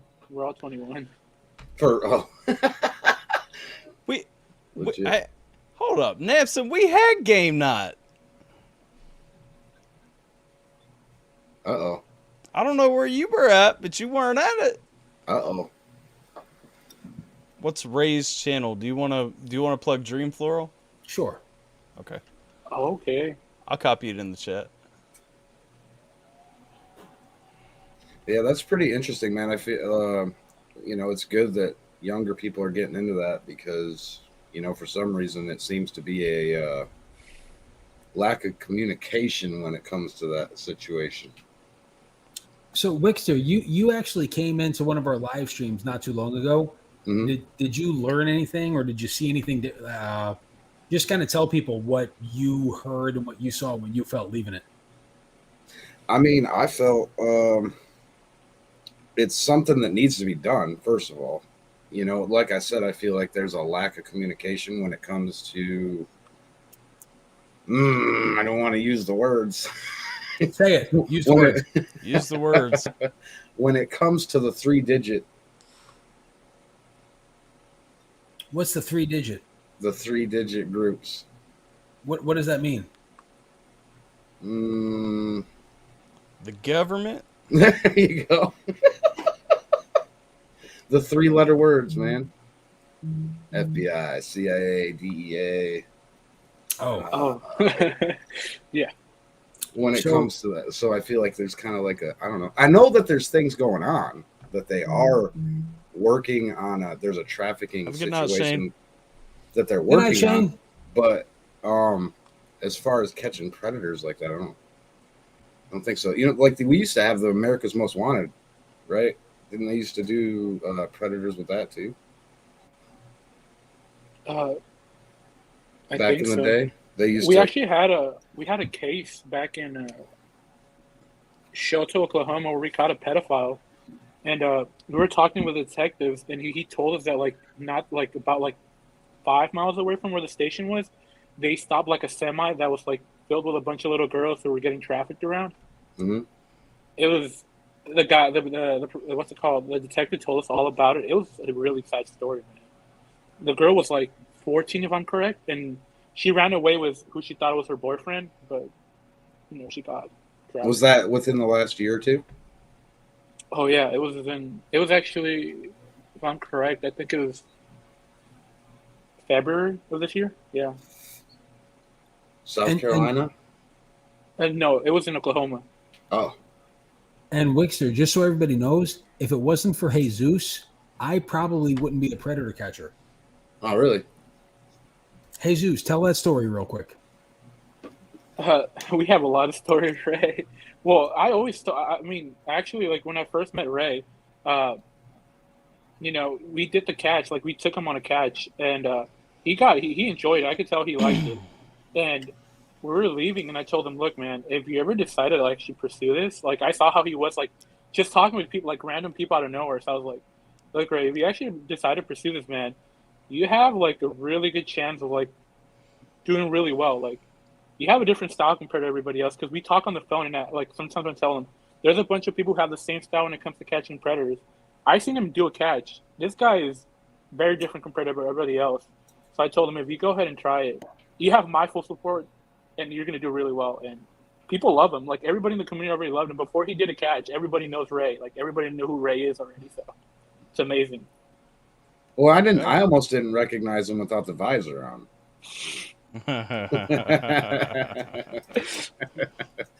No, I think it's pretty awesome. I just don't understand why there's such a disconnect between like law enforcement and, you know, I know that Ray had said that you had some that were working with y'all, but the one that y'all just posted, was it yesterday? You talking about me, today? Wixter? Yeah. I got both of those on Saturday night. Well, okay, Saturday. So, it didn't seem like they knew what was going on. So, little secret, my cameraman, Country Bill, told the decoy without telling me to call the police. So he told the decoy to tell the police, and the decoy called 911, not the non-emergency. He called 911 and said, "We have an attempted rape of a child in progress." Oh, wow. Whoa. So 13 cops showed up with fucking hands on their hips, ready to go. Wait, was that the one where you and Bill had to like sit down on the curb and everything? Yeah. I watched that one. I was like, oh no. Oh my god.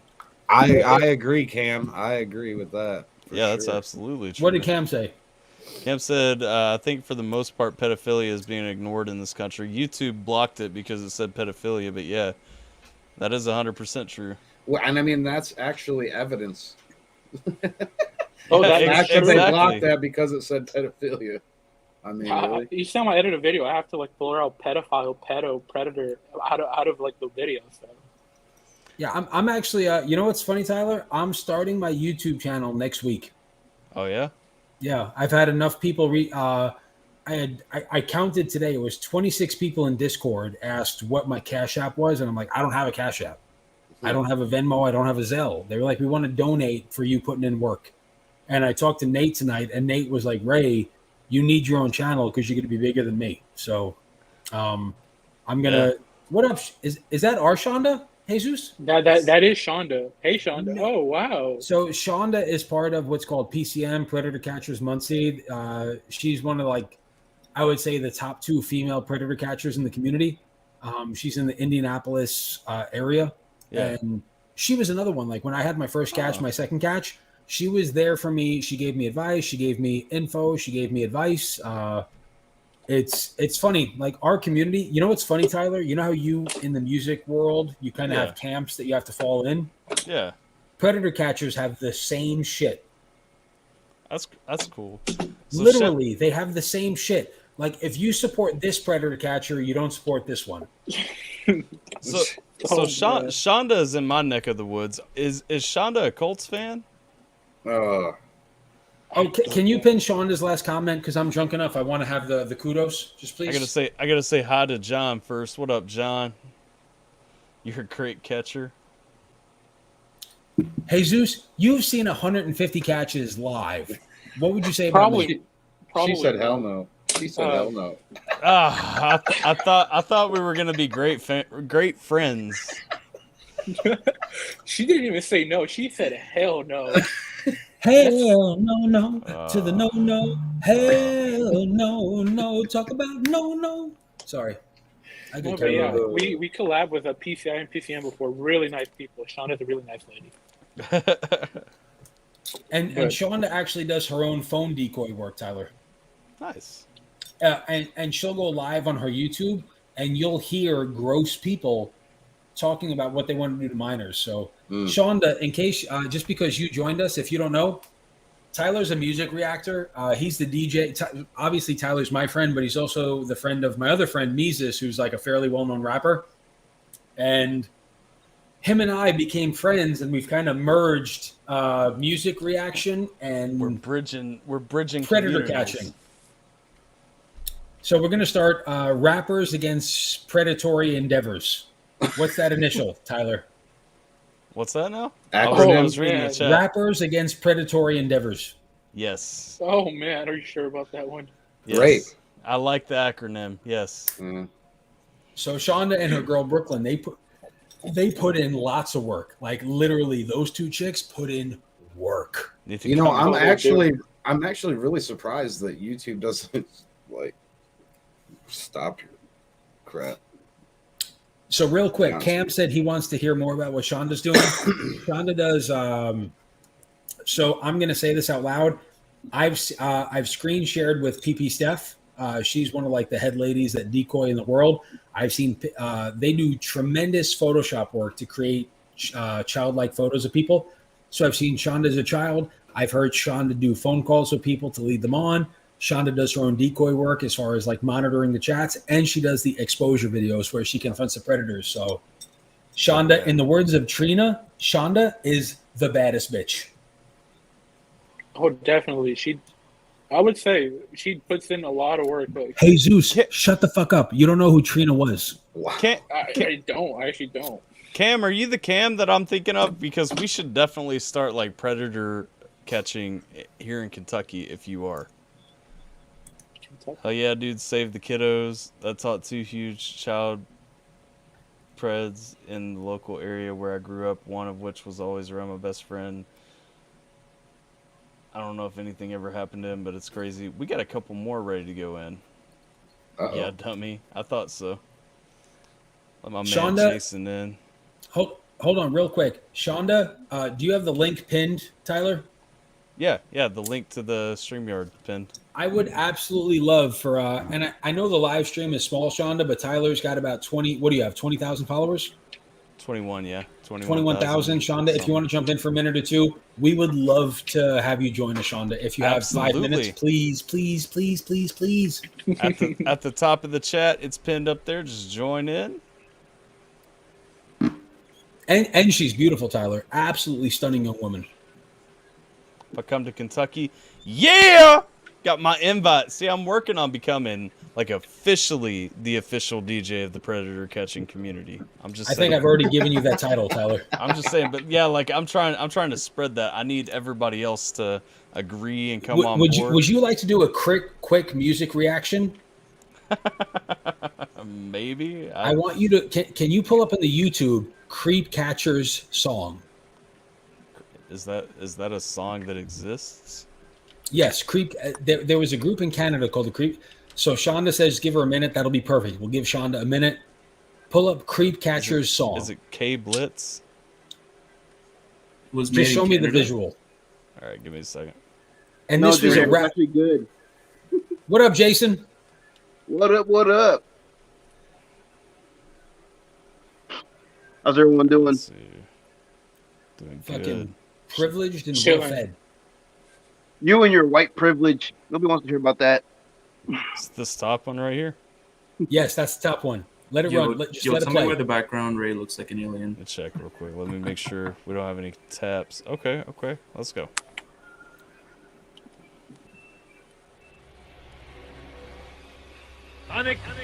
You're done, bud. We got the chat logs. You came to meet up with a child, huh? Well, give us a smile for the camera. Goof, you're subhuman dirt now, we all know. So gross on the website and can't escape. No, you fucked up and been caught on. So you wanna mess around with little girls? Well, we'll expose you to the world. Creepcatcher.ca, another community member at it every day. Your skin is out there walking free on the street, so we put them online for everybody to see. Hope you're recognized by everyone you ever did meet. Hope it make you lose your job and all the love from your family. Hope it make you get evicted so you live on the street, begging for change to go get something to eat. Then you feel as helpless as that child would be. What you gon' get a lick it up and then advance with the D? Sex with a drugged up preteen casually? Fuck no! Socially castrate and humiliate you since we can't depend on the law. They giving drug dealers more time than the pedophiles. Nobody asked to be raped. People asking for drugs all the time. So, fuck it, we gotta spread awareness, not vigilantes. Just showing the amount of goose that's in the county. The internet is running rampant with rapists and it's disgusting. So we decided to show their face to the public and I love it. It's so needed. You didn't know your neighbor was a creeper. Well, guess who's on the way to go meet him?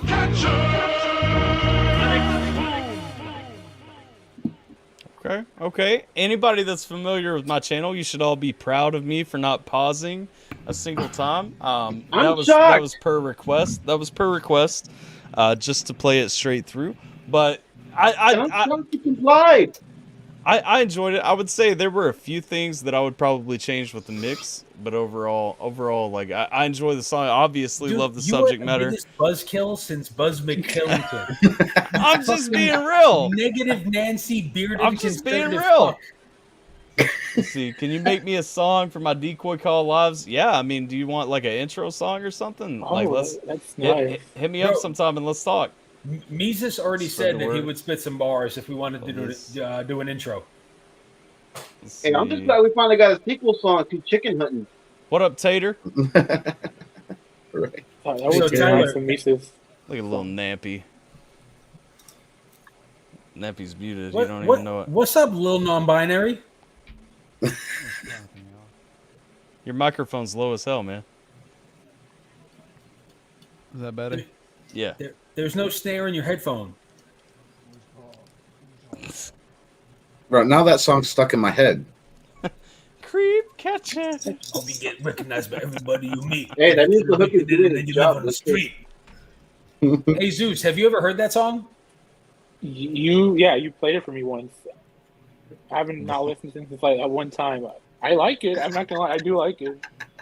I'll be honest, I like it. Nampson's about to start being called little non-binary. Run. Rejected. Well, Nampy, you can't join our live stream and then pretend to be fixing your visuals. What's up? State your name, gangster. What's your purpose? I'm petting my dog. He's petting his dog. Yeah. Just chilling with my dog. My name's Nick or Namson, whatever you want to call me, Lil Nampy. I always change this up. I like to play with my dog, and I rap, and I smoke a lot of weed. That's it. That's all there is to me. Yeah, that's not very suggestive at all. I'm a simple man of simple pleasures. Okay, fucking shine down.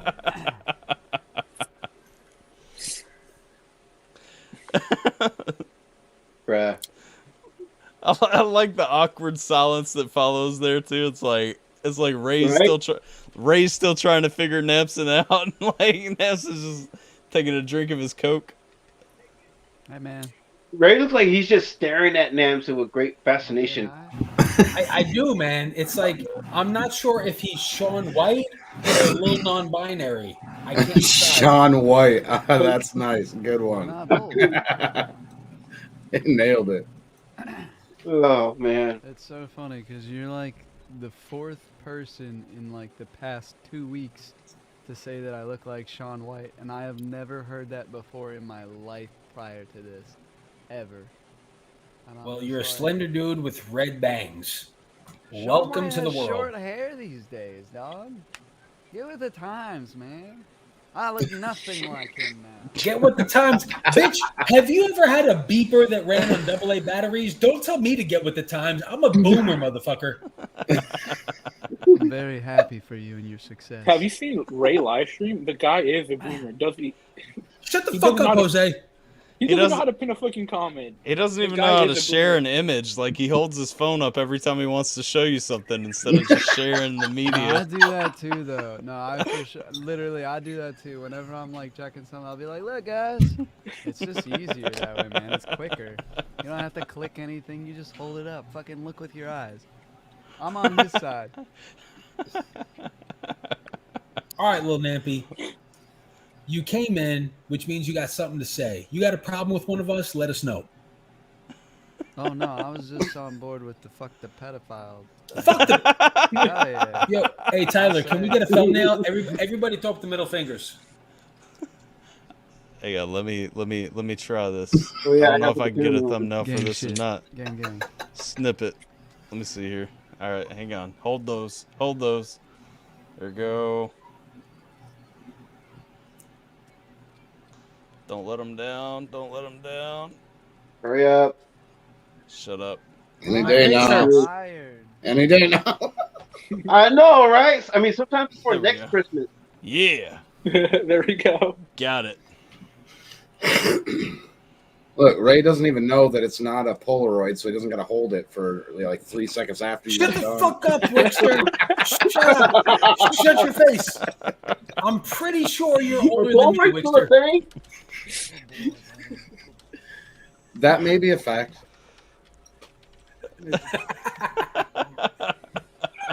Oh man. Calling them boomers, and I'm probably the oldest. You might be. I think Jay's still here though, John. And I know Jay's in his 50s. I think he's got some years on you still. Yeah, he does. Portrait Real quick. mode for life. Can everybody who's a believer or a follower please raise your hand? Yes, sir. Believer, follower of what? Our I'm Father not just above. A what? I'm Our assuming Father we're above. talking about the Oh, good Lord absolutely. Savior Jesus Christ. The young lady in here that's still commenting, Emily Rose, she's going to help me do some catches. She's a 20, I think she's 23 or 24, devout follower. So, you know, for the younger folk, it takes a much bigger level of courage to be open about your faith. Yeah. That's true, man. Oh yeah, she's cool as shit. I had her on the phone last night with my wife. Yeah. It's I mean, it's so demonized though, like in younger circles especially, like it's not even just a matter again where you can just have a different opinion. It's like legitimately if you believe in that, like why are you falling into that? Why are you going in that direction? Like that's and when I was younger, it was like if you were going against God, why are you going that way? It's completely flipped. The TV. So let's do one more reaction, Tyler. Have you ever heard of the Man Up anthem? Man Up anthem? I've not. Look. Alpha, I got the answer to why that is. What's that? Oh, we are the tabbed over generation. and found you flipping us off. We are this generation. Our generation. Yeah. Tyler, see if the Man Up Anthem 116 has a clap. Let's see your Man Up Anthem 116. Man Up Anthem 116. I think this is going to be another Keith Wallace. If you listen to it, you're going to be like, thank you, Ray. That one has I'm still Orchard. waiting on this diss track, though. That one has Orchard, and they do like to shut down my stream, so it's probably not a solid idea. Can you find a different video? Well, the audio is Just usually the what gets audio, yeah. copyrighted. So how do we get around it for fair use? Usually You have to pause it a lot. Yeah, usually either a lot of pauses and by a lot of pauses I mean like every 10 seconds or better. Or wait, who was it by? It's 116 Man Up Anthem. No, Tyler, the copyright. No, it's Orchard. And that's what I'm saying. Orchard is 50-50 with whether they actually do. And so I looked at the subs, and it's got ASCAP in it. It's got a bunch of other things that I don't know, and 8 more that I can't see. So I'm a little nervous about throwing them on. Well, we already got the donos, so fuck it. Let's let it run, Tyler. Be a man. Well, it's not that so much as shutting my channel down that I'm worried about. Then let's do multiple pauses, because I promise you, if you listen to these guys, you're going to be a fan. Yeah, we can try it, but if it gives a warning, I'm gonna have to turn it on. Cause like John said, on streams, fair use is still a bitch. Like, if recorded and uploaded, usually runs through fine, but on a live stream, they don't side with fair use very often. Let's see here. All right, let's give this a roll. This is one of those songs that whenever I need to pick up.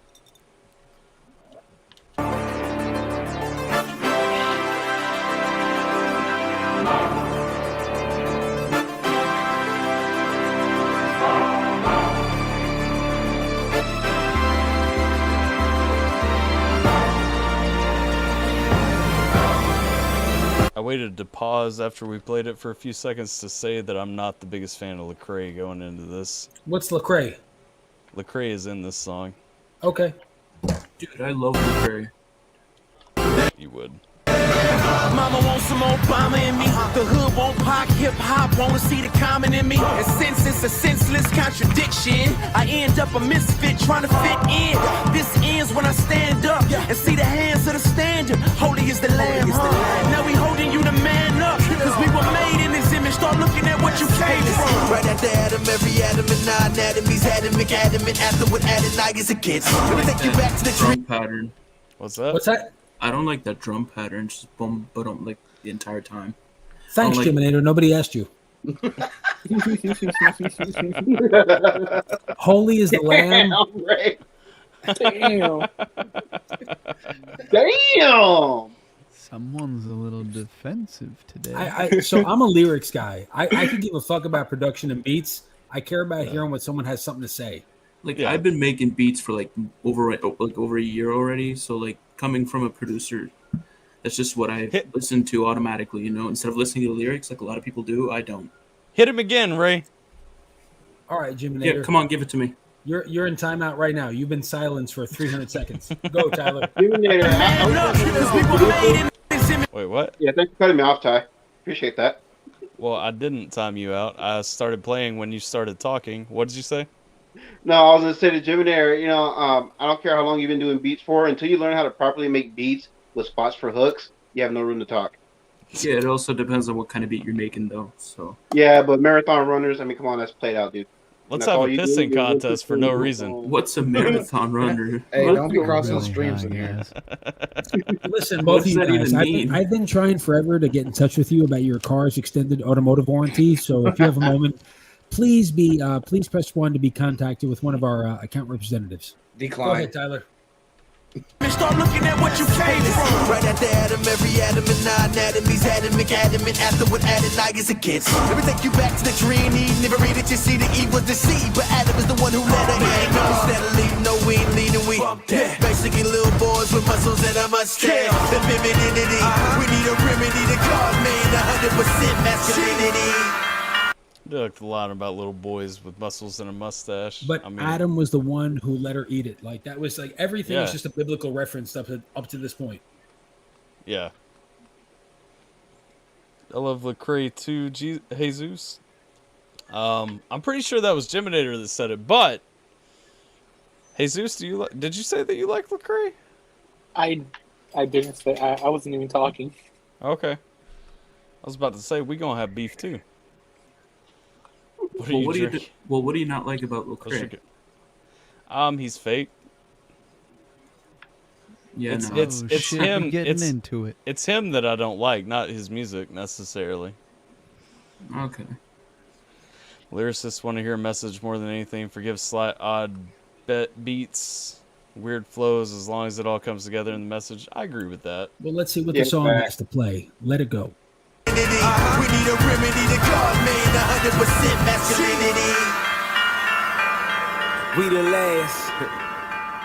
Yeah, where the men at? Seems like they outlaws. None of them are on the scene. Seems like they died off.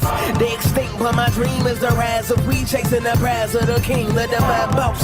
But we fell away. Now we ungodly. We lose and we really got the blues like Navi. I wanna celebrate the dudes. It's for savage. Fellas, let's elevate. We through with the live. Wait. How's up? Oh. This guy's calling out men.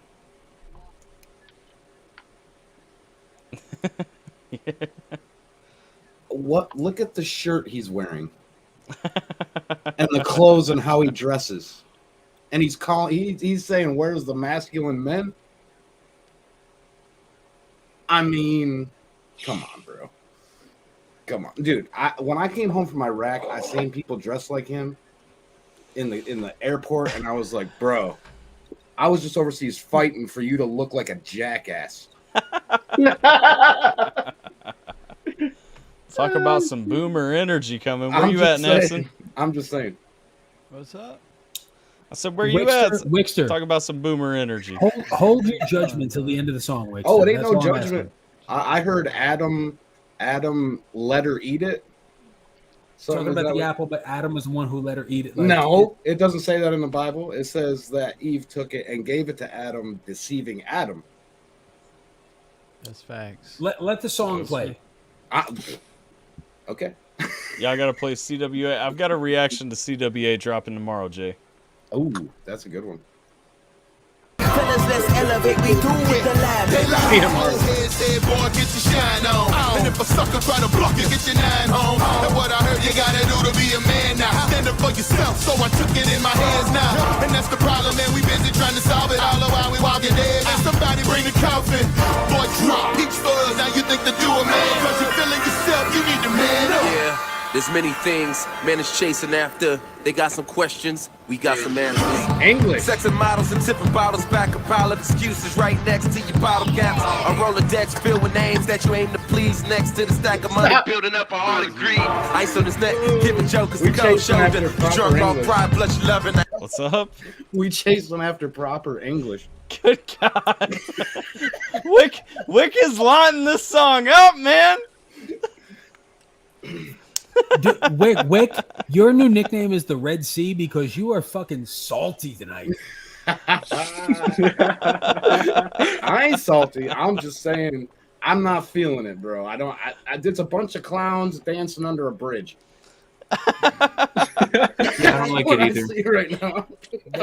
They got 90 seconds to win you over. Let's see what happens. All right, win me over. Well, more like I hate the beat. What's up, man? Shut the fuck up, Jiminator. I fucking hate the beat. Rolodex filled with names that you aim to please. Next to the stack of money, building up a heart of greed. Ice on his neck, giving jokers the cold shoulder. You drunk off pride, plus you loving the hangover. You got a whole lot of stuff that won't amount to gain. Life will never make sense because you never made change. We got it twisted, sick like a fever. Little man live, stack dough, keep low. Man up, get up up out of that treehouse, leave them cookies alone. It's time to eat meat now. Trying to show you a new way to live now. No charge. I'm gonna plug one of my T-shirts real quick. If you guys don't have that Saul T, it's still for sale on Teespring and Streamlabs. Make sure you guys get you a T-shirt. If you're wondering what else is salty, in fact. He said, we gotta get rid of the cookies. It's time to eat the meat. That's the chat.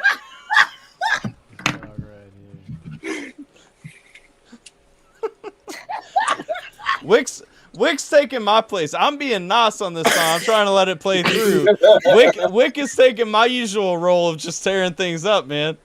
I'm sorry, that was hilarious. The chat ain't feeling it either. Oh my goodness. Oh, put the cookies down. It's time to eat some meat. Wait.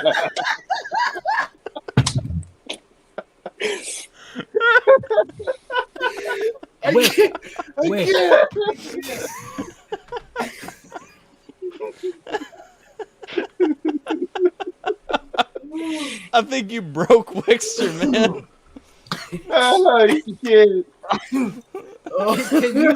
Can you pin Jay from the Redneck Riviera's comment? Let's see.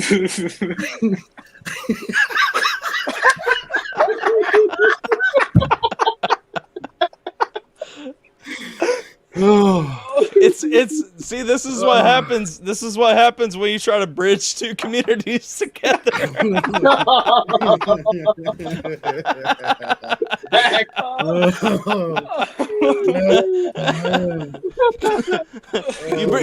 you bringing music into my community. They gonna tear it up, man. I'm just saying, like, I ain't even gotta say anything. Everybody loved Keith Wallace. That is true. That is true. Keith Wallace is a treasure. Let it finish. Let it finish. Do we have to? I can't skip this opportunity. Let it finish, just like the meat that he's got to eat. Oh, man up, get up out of that treehouse, leave them cookies alone. It's time to eat meat now. Trying to show you a new way to live now. No charge, you call it a freestyle. Without Christ, a normal man is you're born a man's body like Tom Hanks in bed. Yeah. Being a man got nothing to do with age. You could be a boy till the day you lay in your grave. None of us behave like the image of who we're made. Cause we fall in the way, it's better known as the prey. Running from responsibility, really we crave. The easy way out of places that call us to pull our weight. Man, they born through everyday decisions are made. Responding to the call God's giving them from the good. Yeah. Let the process begin. Separate the boys from the men. It don't matter how you started. Partners about how you end. Jesus is the model. Follow us, we gon' follow him. We the last of the dying breed. It's time that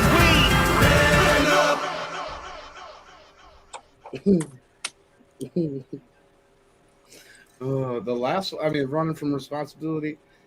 All right. You could be a boy till the day. So you could be a boy till the day you lay in your grave. Yes, I agree with that. Jay, I don't think it's even possible to say that.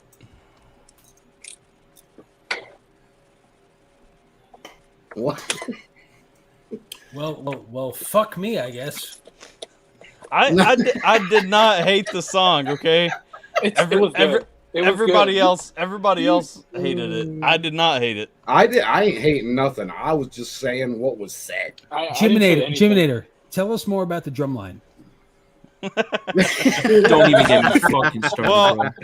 Well, it's that one movie. Who was it that acted in that movie? Tom Hanks and Big. Nick Cannon. Man up and end, please. Dude, I mean, come on, bro. We're still on it, bro. The cookies line. Everybody, the live stream is now ended. Sweet Baby Ray, on behalf of Credit Approaches Orlando, would like to thank you for tuning in to the one and only episode of Whiskey Tones with AlphaTyler and Sweet Baby Ray. It's been real, it's been fun, but it sure as fuck ain't been real fun. Thanks for tuning in for the one and only episode of Whiskey Tones. No, I'm sorry, but the cookies. Come on. That one's a funny one. I liked it. Listen, I mean, one thing we gotta understand, like men today don't necessarily look like our image of men, because I mean, most of us have a few years on us, you know. I mean, I think, well, Jiminator's the youngest guy in here. Fucking incredible, motherfucker. No, I'm saying like what we think of as men necessarily, like you know, through the 80s, 90s and stuff, like that image that's kind of in us. Like, we've got to understand, like, there are some younger dudes that are looking a little more, in Wick's terminology, girly, that need to man up and be men. Well, I'm just saying, because you called them that. You said they look like jackasses. I said clowns. I said clowns under a bridge. I'm pretty sure you said, bitch, I fought for your right to look like a jackass. No, dude, that was terrible. Oh my gosh, that was so terrible. Like, yo, I fought for you to look like that. Oh, come on. Can you please pin Jay from the Red Riviera? I can't. I really want to pin John's, but I can't because I had to approve it. He said Jiminator's balls still haven't dropped. Ray, stop flexing. You're gonna turn on Jiminator. I'm always Oh picking on man, Jimmy. Ray, he's coming at me these days. Yeah. Jay. Yeah. Bro, Jiminator is like a cross between John Goodman and fucking Napoleon Dynamite.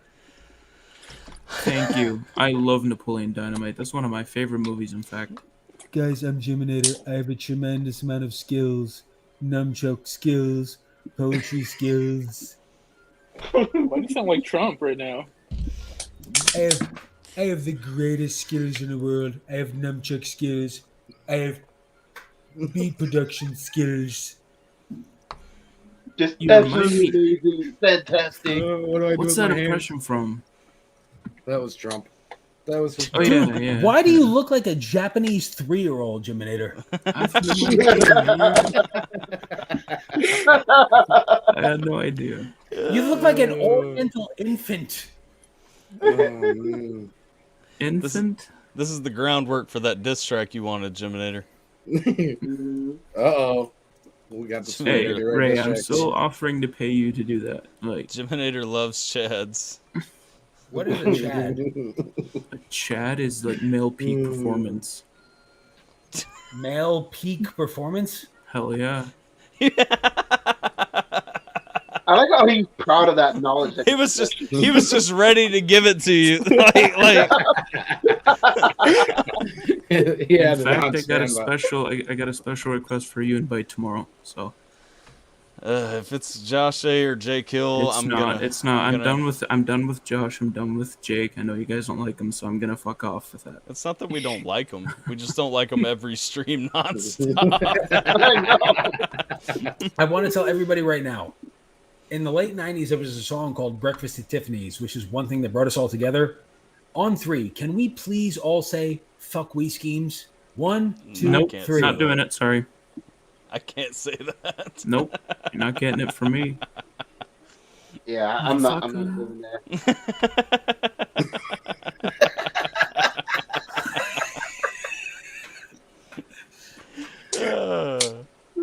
I love Ray's commitment to the mannequin challenge. You can hold that shit for like. Even when Scheme and I have been at our most vitriol moments, I've still never been able to say that. Me too. I like that dude. He's a nice guy. He's a swell fella. He is a swell fella. He's definitely one of a kind. Can anybody tell that I'm not buffering? Oh no, Yes. you're buffering, Ray. Fucking. Dude, the first song, Ray, was awesome. Second song, sorry. I love Ray's facial expression when Jiminator said male peak performance. I know, right? I thought we were I talking mean- about a place. Isn't that? Oh, it was Chaz. Chad, yeah. Chaz.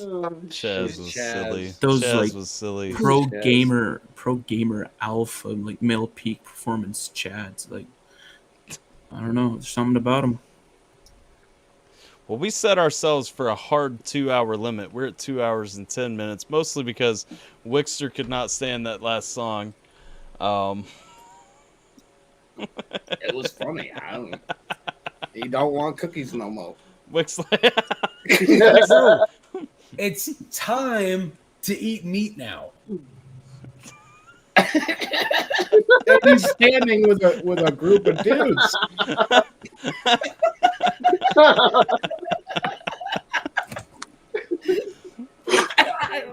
Hey guys, let's take one more shot. Guys, I like to aspire to a certain level of professionalism in podcasts, and I just feel like fucking Wixter and that little Mexican guy Jesus, who obviously jumped over a wall because Joe Biden lowered the height, and fucking Jiminator, that neighbor to the north. It's bacon. It's not Canadian ham. It's fucking bacon, you cunt muffin. I brought a Mexican to the stream too. He just has his camera off. I want to. Jason's not a Mexican. He's like Nick Cannon of black people. Wow, okay. That came out of nowhere. Yo, guys, before you go, let's do a shot. I'm out. Fuck. I don't drink. I ain't drank in 5 years. Who hasn't drank? It was in 5 just years? apple juice anyway. Oh shit! Are you like sober, Wick? Oh yeah. Good for you, pal. Yeah, I ain't drank in 5 years, bro. I used to drink a fifth of Jack a night. And it wasn't pretty because I had war wounds that were there and did not mix well. Well, on a serious note, a man that can actually identify his own shortcomings, that's truly a sign of self-awareness. So, my respect to you, sir. Hey, take shots. I mean, dude, I'll get her done. I'll take a shot of wheatgrass. I don't drink that shit as a joke. I was about to say, Wixter's like to your regularity in bowel movements. I'm Wixter. So, Wixter, you don't drink at all? Like, not even a little bit of wine occasionally? Nope. Oh, well, I respect that. Yeah, nothing. That's The most I do is maybe smoke a little weed here and there, like once a week, maybe. Jiminator, I put down booze for like a decade, brother. Did you? What? Yeah. Wow. What a PNN. How you doing? Oh shit. What's with woos? I said I put down booze for about a decade. Oh, okay. Oh, why? May I ask why you picked it back up? I completely missed that. So I was like 23, and I just couldn't put 2 and 2 together, right? So I said I'll put down drinking until I accomplish A. So I accomplished A, and I said, well, I still want to accomplish B, and then B. I said I want to accomplish C, D, and E, and then finally about like 2 years ago, I kind of got to a point in life where I was like, all right, this is where I want to be. I'll have 1 or 2, and I had 1 or 2, and 1 or 2 didn't hurt me. So I realized that there were 3 or 4. And then, no, just there were things in life that I wanted, and God wouldn't let me have those things until I put in the necessary footwork to get those things. Right. Yeah. So I put it down for a decade, got to where I wanted to be in life, and now the only time like I ever drink is on White Guy Wednesday or on shit like this when I'm in the privacy of my own home. Or on my birthday, I'm just saying. I'm saying this. If we were ever to all get together, you know, like, I would drink a beer with y'all. That wouldn't be. That's different. You know what I mean? Like an occasion like that, I would drink a beer, but I ain't getting drunk. That's, like I said, a man that knows his own limitations and a man that knows his own shortcomings. That's kind of what we aspire to be. Well, it's not really that. It's more out of necessity for me, I think. It wasn't going. Nah, I wouldn't even probably be married right now if I would have kept drinking. All right, so we got 5 minutes left to answer any questions or to talk any bullshit. Does anybody want to see me and Tyler do this again, or do you just want to see him get back to the music shit? Tell him the truth. I want both. Oh, I want to do this again. I think we need more variety on this channel. Shut the fuck up, Jiminator. Nobody asked you. That was You're in the Jason. live stream. You type 2 diabetic Canadian fuck. Taking that shot from me. Oh, fuck. That was Jason. Dude, literally fuck your entire life, bro.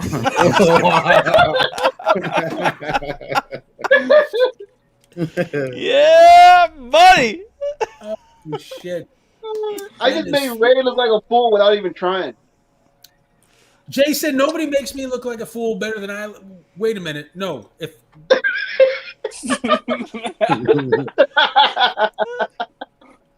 Go ahead, Ray. Finish. Hey, sweetie, they confused me again. What am I supposed to do? I don't know. The fucking Mexican guy and the white guy from Kentucky with a beard, and then that one guy, Wickster. I'm not really sure what his deal is, but okay. Laugh at myself and act like a gentleman. Okay. What about the stocky 21-year-old cameraman for the Predator Poachers, Jesus? What do I say? Just ignore him? Okay. Play like a champion. If you see it, you can believe it. If you believe it, you can achieve it. Ray, play like a champion today. Ray, play like a champion. You are better than everybody else. You matter. You are wonderful. You are magnificent. I like how you give him a pep talk.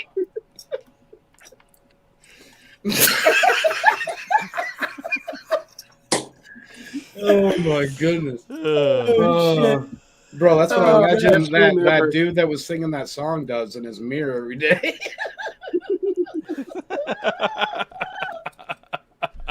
Oh shit.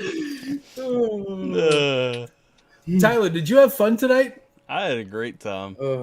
Was it fun without the music, or do you would you do this again? Yeah, absolutely. I think it was a great idea because I mean, just kind of getting away from the music. I mean, we do like the community streams every now and then, and that kind of pulls people together. We do like the game streams and stuff like that. But I mean, having like consistent conversation about relevant things is definitely a nice addition.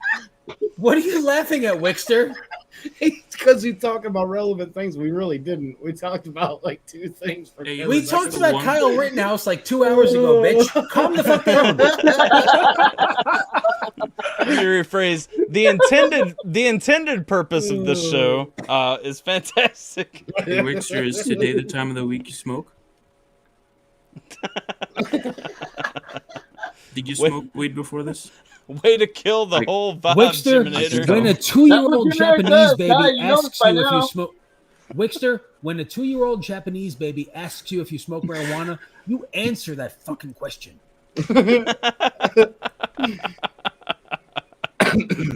No. It's usually just for the wife. Well, I tell you what, some people like to end on a high note, but not us here at Whiskey Stones. We like to ride this train into the fucking wall. Crash it down. Exactly. Crash. Always leave them wanting less. Fuck the fans. That's what I say. Dude, literally. Hey, no, hold on. You said that, and my chat. I'm not bullshitting you. It's gone. The chat is. Oh, it just showed back up. Hey, Tyler, am I the greatest troll you've ever had? You're up there. I don't know. The guy who trolled us for like 6 hours and then actually came on the stream and tried to continue trolling was pretty great. I ended up friends with that guy on Instagram, though. Whatever happened to that guy? I have no idea. He just dropped off the face of the earth. Yeah, he did. That guy was pretty great, only because he was a random guy that stopped by one night, started trolling our live stream, jumped into said live stream, and then like continued trying to troll, was just making everybody laugh, and then just kind of gave up and ended up being our friend. So who has the best screen names on your account? Is that me?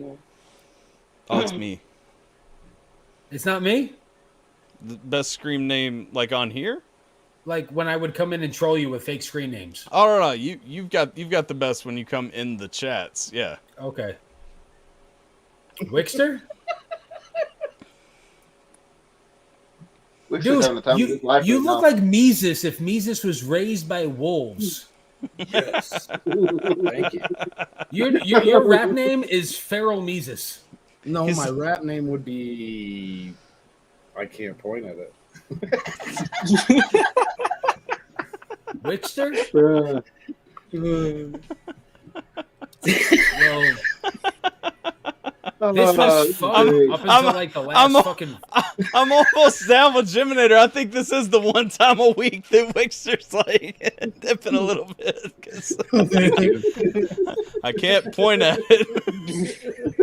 Wixter's always like hyper positive, but he's like, "Fuck this Jersey Shore reject. I'm gonna make him want to go kill himself." You made me listen to that song.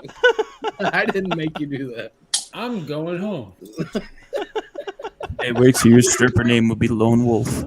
Lone Wolf. Honey, the 45-year-old guy in a bomb shelter with a beard made me feel bad.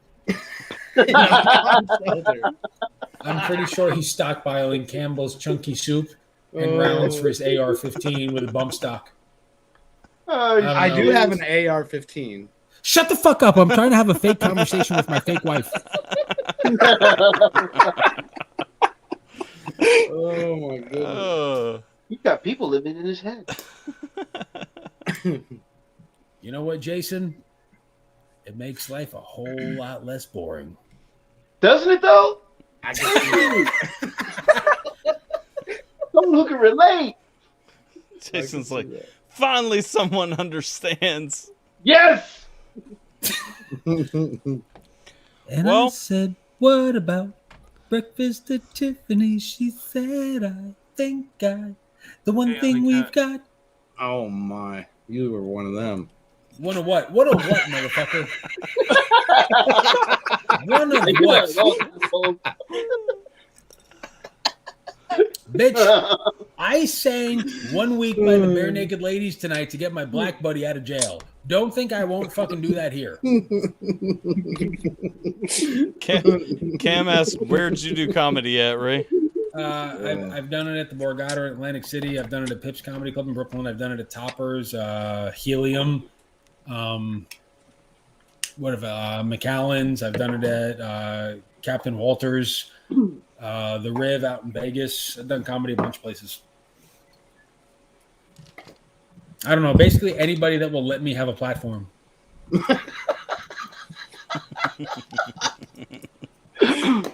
You're not missing much. Like, if you can't tell by this fucking shit show, like, careful, you're starting to sound like the Mad Hatter with this shit show. What's the Mad Hatter?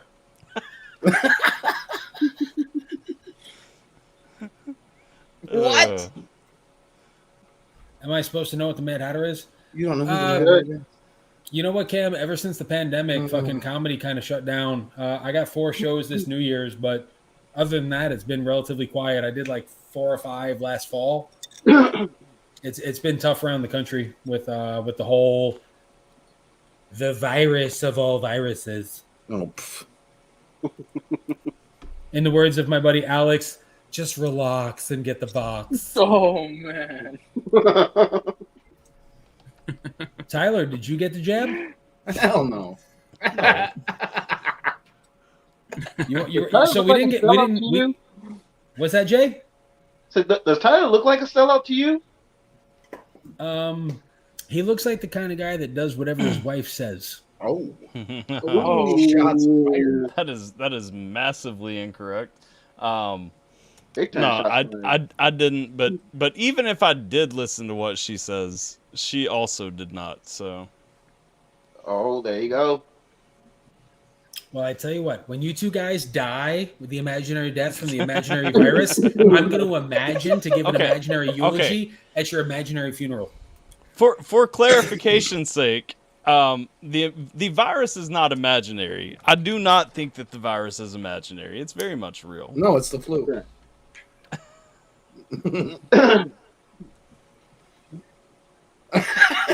Jesus, you're a minority. Feel free to pipe in, Jesus. That YouTube won't clap you. I know. Why do you think Alex has me on his team? Because I'm a minority. Speaking of the wife. So speaking of Pokey, would you like to end the live stream on kind of a happy note, Tyler? Well, a happy note with Pokey usually means that's what I'm going to do after the live stream, but sure, let's hear your idea. So have you guys heard of Pokey the Clown? I know this story, so I'll withdraw. All right. So a gentleman moves to Rome right about the. I'm going to throw in a dip in for this one. So just to add a little bit of suspense. Need some emphasis.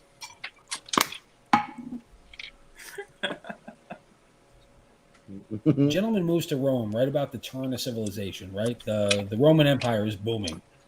The guy's super intelligent. Everybody loves him. Moves to Rome. He's just not feeling great about himself. Gets there, and he goes to see what is like the birth of a therapist. So he sees the therapist. And the therapist's like, what's the matter? And the guy's like, I don't know. Like, everybody likes me. I'm wildly entertaining. I have a ton of friends. My life is great, but I want to kill myself every single day. And the therapist's like, well, wow, we have to do a couple of homework assignments. So the guy journals his life, journals his childhood, journals his interactions with others, like does some meditative exercises, does this for a month. Comes back to the therapist. Therapist says, how you doing? He's like, well, I feel better that I feel better that I journaled my childhood. I feel better that I'm kind of coming to grips with who I am as a person, but I still feel suicidal. I still don't feel good about being me. He's like, okay, I want you to go to church. So he goes to the church, right? The whatever the big fucking church in Rome was, St. Peter's Cathedral. He prays, he gets involved with a volunteer group, does this for a month and a half, comes back to the therapist. Therapist says, how do you feel? He goes, I feel amazing. I volunteered with the lepers. I cleaned their feet. I worked with orphan children. I gave out the Eucharist. I feel closer to my God than I've ever felt in my life. And I guess like, okay, so you better. He goes, well, I'm still kind of depressed. I'm not feeling too great about myself. And the therapist kind of scratches his head and he's like, I've tried all my therapeutic tendencies. I've tried to get you into faith. He says, look, go hike, go exercise, go train with the Olympian athletes. So for 6 weeks, he's running sprints, he's running hurdles, he's throwing shot put, he's doing push-ups, he's doing pull-ups. He comes back. Dude's fucking muscled out. He's got a six-pack. He's got a faith in God. He journaled his childhood. And the therapist says, how you feeling? He goes, look, this is the best my life has ever been. I feel physically fit. I feel spiritually fit. I feel mentally fit. But I still want to kill myself, and I don't feel good about being me. And the therapist scratches his head, kind of recognizing his own insignificance. And he says, look, I've tried everything in the world that I know to help you, and I don't feel right giving you any more therapy for any more money.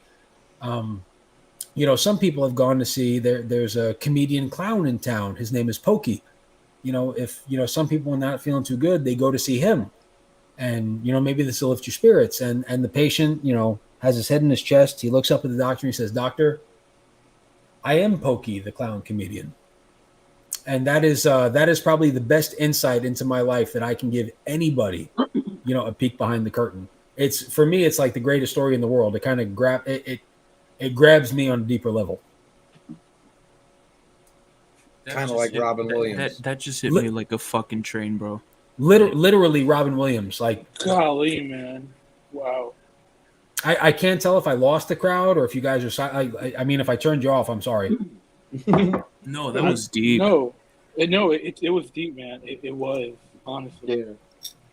Yeah. Wickster, you look like you got something to say, pal. No, I was just saying it was like Robin Williams. I met Robin Williams. I thought he probably died of laughter. Buddy, that's the only people that want to laugh that hard are the people that have lived in the darkness. Yes. Like my life was not pretty, so like my favorite thing in the world to do is to make people laugh, because I realize how much that temporary escape from their horrible reality. Like you take a guy like Tyler and a guy like Wick. I can't imagine what they saw in their life. So if I can give those two guys the gift of laughter for 45 minutes on stage, that's the best thing in the world that I could possibly give an individual. But at the end of the day, I really want to go write that down, but I'm scared I won't remember shit. You got me on Instagram, Jiminator. You can hit me up anytime, pal. Yeah, I will. Whoa, man. Thank you, Cam. I appreciate that, pal. You got a response to that, Tyler? You've been awfully quiet. I think it's a fantastic story. I mean, we kind of talked through that the other day. I look at music, I look at comedy, I look at any medium of expression, especially of expression where you're meant to entertain people. And to me, it's always been an escape. It's always a way to kind of mask, to push people. And one of the things that I think about more than anything is the song Free Pression from Mises. And when you listen to Free Pression, there's that line in there that talks about, because how can someone who needs help possibly be helping them helping other people? And you know what really sticks out to me there is when you look at it, it is typically the people who need help that are always trying the most to help other people, because you actually understand what people are going through, what people are coming from, and you want to give that happiness that you're trying to get back in return. And that's why I think it's so important when you meet quality people to maintain relationships with quality people, because quality people are also trying to give that same thing out to the world, out to other people, whatever means they're going through to give that, you know. And that to me, you know, because you told me that story the other day when we were talking on the phone, and that to me was what really kind of stood out to me the most, because I think about relationships, I think about interactions. You know, you talk about, you know, people like me and Wick, you try to put yourself in that situation and want to give that laughter and everything. I want to give entertainment to people like you too, though. That's the thing. It's a give, and that's where I say, like, that play that you get with another human being is what really comes around. You know what I mean? Treat others how you want to be treated. Yeah. I have an expression, Tyler, and it's I have you know, whenever anybody's feeling alone, I try to tell people, be the person that you needed at your lowest. Yeah. You're never alone. Exactly.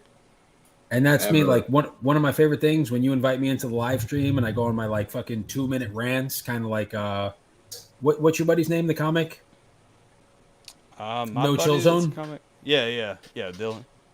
So it's like one of those things. Like, I know sometimes, like, I just need a pick me up. I need a laugh. So I try to say some silly shit to make you and the boys laugh, because, you know, sometimes that's exactly what I needed. Yeah.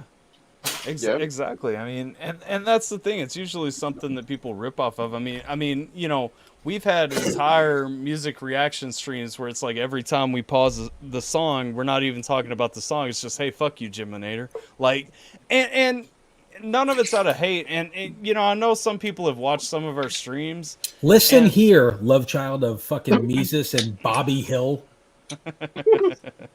I know that some people that watch our streams or have hung out in the community kind of see it and they're like, oh, you're just attacking, you know, you're just breeding negativity and stuff. But a lot of it, I mean, it really is camaraderie. You know what I mean? It's brotherhood. It's that thing that you don't really understand until you get in the inside. I know Wick understands, you know, going back to the Army days, like, how many times, Wick, in a day would you say that somebody is picking on somebody else in the United States Army? Nonstop all day long.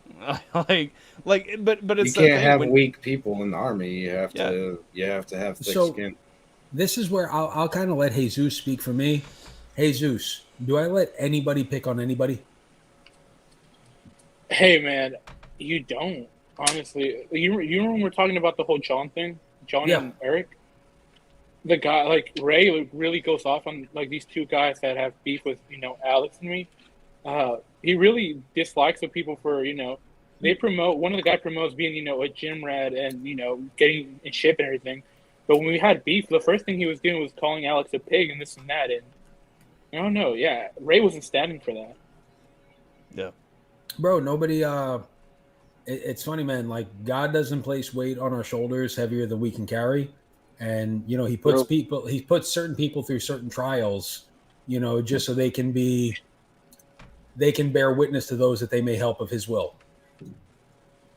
That's why I don't body shame people. That's why I don't really, like, I'll have fun with people like Jiminator, and, like, I'll call Tyler, right? You're the love child of Mises and Hank Hill's son from King. But at the end of the day, like, if you say anything with malice in your heart or malintent, like, you're a fucking scumbag, bro. Nobody you'd also know, like, you'd also know if somebody is, like, trying to actually insult you and not, right? Like, you know the difference between being disrespectful and actually playing around. You know what I mean? Well, and that's the thing, like, that difference, you know, that's why I genuinely feel bad that, you know, Nate feels like I don't like him or something, because, you know, going back to it, like, and that's a real example. Is that real because thing? Like, Nate feels like you don't like him? Is that a real thing? To my knowledge, I'm pretty sure he does. No. I don't know. I feel like he does. I feel like he kind of does. I publicly always say that I don't like the dude, but, like, we're really good buddies. The dude comes off, like, a certain way, but I, you know, spent, close to a month in his apartment. He's a really cool dude. Our thing was a little bit different. I mean, I wasn't taking it nearly as personal, but I was kind of playing around with him. I think he got a little upset about it, but it's okay. Like I said, there's no hard feelings from me to him. Nate's also living in an apartment by himself at 25, figuring things out for life, Tyler. Yeah. I mean, that's what I'm saying. Hey, You're I'm in never the same alone. boat. That is one thing I think people really need to grasp is you're never alone.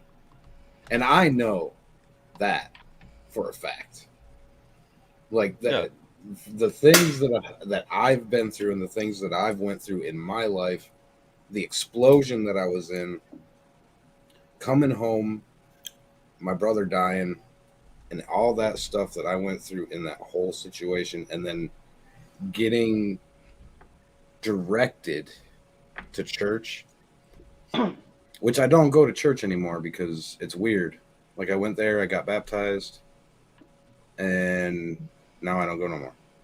But I read the Bible every day, and I have a relationship. And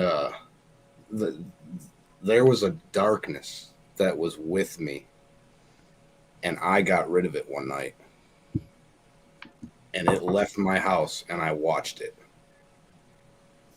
No. And I'm telling you, it was because I prayed to get rid of evil spirits out of my house. I cast it out. And then it went to my neighbor's house. No joke. Yeah. And attacked him 2 nights later because it was pissed because I kicked it out of here. And then we cast it out of that house. I don't know where I went after that. But I'm just telling you, you're never, ever, ever alone. If you go to the Bible and you have a relationship, you're never alone. That is the only thing that saved me. I'm telling you, I was on like 13 different medications. That's trazodone, meloxicam, I mean, Paxil, the whole plethora of Wellbutrin, like antidepressants. The VA was stuffing me full of those. And yeah, Ali, I've been quiet. Can you pin John Deere Green's comment real quick? I don't go to church. I need no building to experience my faith. It's all around me. Exactly. I'm with you 110%.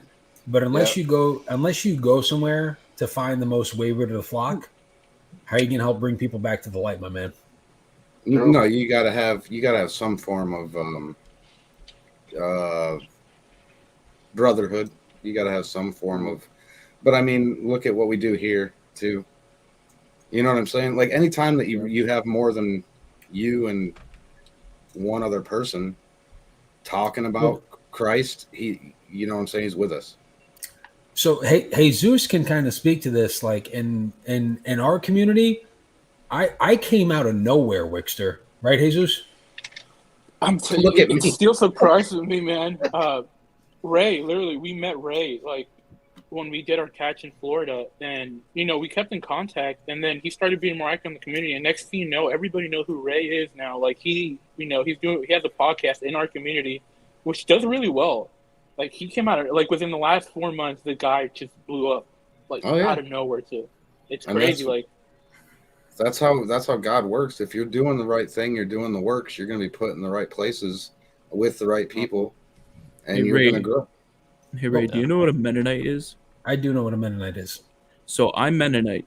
I have a Mennonite background, right? And so I always grew up like in the church, and like Wickster too. Like I grew up in the church, and I grew up like with like believing in God, and like Wickster's not a Mennonite. I know, but like I'm talking to both. Your presence in the stream seems to indicate that you're not a Mennonite.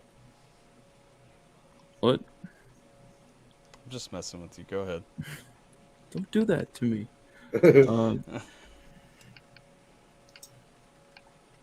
Okay, so you grew up going to church? Yeah, like Tyler just caught me so off guard. I forgot the conversation. You grew up a Mennonite. You went to church. And like a lot of like the older Mennonites, they had like a dress code and certain beliefs. Mm-hmm. And the biggest thing I want to bring here is that they followed the commandments, the first ones. They still do. And what was it? A couple months ago, Tyler was streaming, and we were having a conversation, and he's like, we don't like the Ten Commandments aren't as important now as they used to be. Which really caught me off guard. I grew up, don't kill, don't use the Lord's name in vain, and like don't steal. All those commandments, right? and like I still keep those. I still keep I swear a lot more than I should, but I want to clarify too. I didn't say yeah, that like the I Ten wanted you Commandments don't matter. like I want you to go a little bit more in depth than that. Probably not tonight because that's a very long conversation. It's a conversation I have often. I mean, what I was talking about though was the covenants that God has made with man. Because I think I remember the stream that you're talking about. We were kind of talking through the current covenant, the new covenant. You know, we're saved by faith and grace through Christ. I mean, the Ten Commandments are great, but they're not going to save you. You will not find your way to heaven by following the Ten Commandments. You have to go through the door, and the door is Jesus. Right. Here's a fun one for you guys, because this is where I get in a fight with all of my Christian friends all the time. Do you think that it's with faith in Christ, or you think that it's through selfless actions for God's other kids that we find grace? It's faith in Christ. Or both? It's absolutely faith in Christ, but I think that the selfless actions follow when the Holy Spirit lives in your heart. So here's my philosophy, right? You can't think your way into right acting, but you can act your way into right thinking. I've been a doubting Thomas my whole life. And if you can pin Delocated's comment, that thing fucking humbles my heart like a lot. Yeah. The community that Jesus and Ray are a part of, I am too, and Ray is the man we need in our community for real. Yeah. Like, I doubt my Definitely, faith. man. I doubt my faith every single day. You know, do I think that God sent his only son to die on a cross for our sins? I would love to say that I know that in my heart of hearts it's true. But nevertheless, every single day that I wake up, I try to aspire to a life to be more like him. And as I've done that for a decade, right? Like for probably 10 years, I found myself finding a more solidified faith in you know what? Yeah, okay, so I'm gonna actually So I meant no disrespect, Wixter. Oh no. I'm gonna touch on that because it's actually the Israelites, right? When they saw the Red Sea parting, right? They saw God come down on a mountain. They saw all that. And while Moses was up on the mountain, they still had to have something else to worship. A golden cow. Like it's based on faith, 100%. You can be shown everything, you could be given everything, but everything is based on faith. And when they turned and they like I said, they saw the Red Sea part. They saw all of those wonders happen right in front of their face, and yet they still needed a cow to worship. You know what I'm saying? Like it's embedded in us, is what I'm saying. It's that part, that aspect of fighting. You got the devil that's telling you constantly that it's not real in your head, and you're supposed to rebuke that, right? You got to fight it. You got all that happening constantly, and it's built into us that way because it is a test of your faith.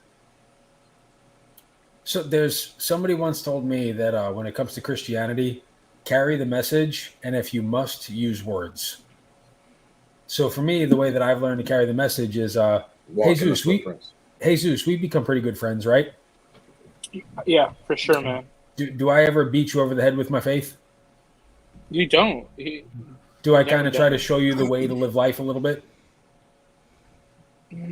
Like you always tell me, like you remember when we have the talk? It's like I never tell people what to do, but I try to like tell them what I would do. But like you never tell me what I should do in my life. Yeah. Right.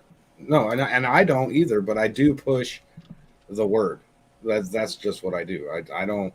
Okay. It's not my job or your job or anybody's job to force somebody to do something, right?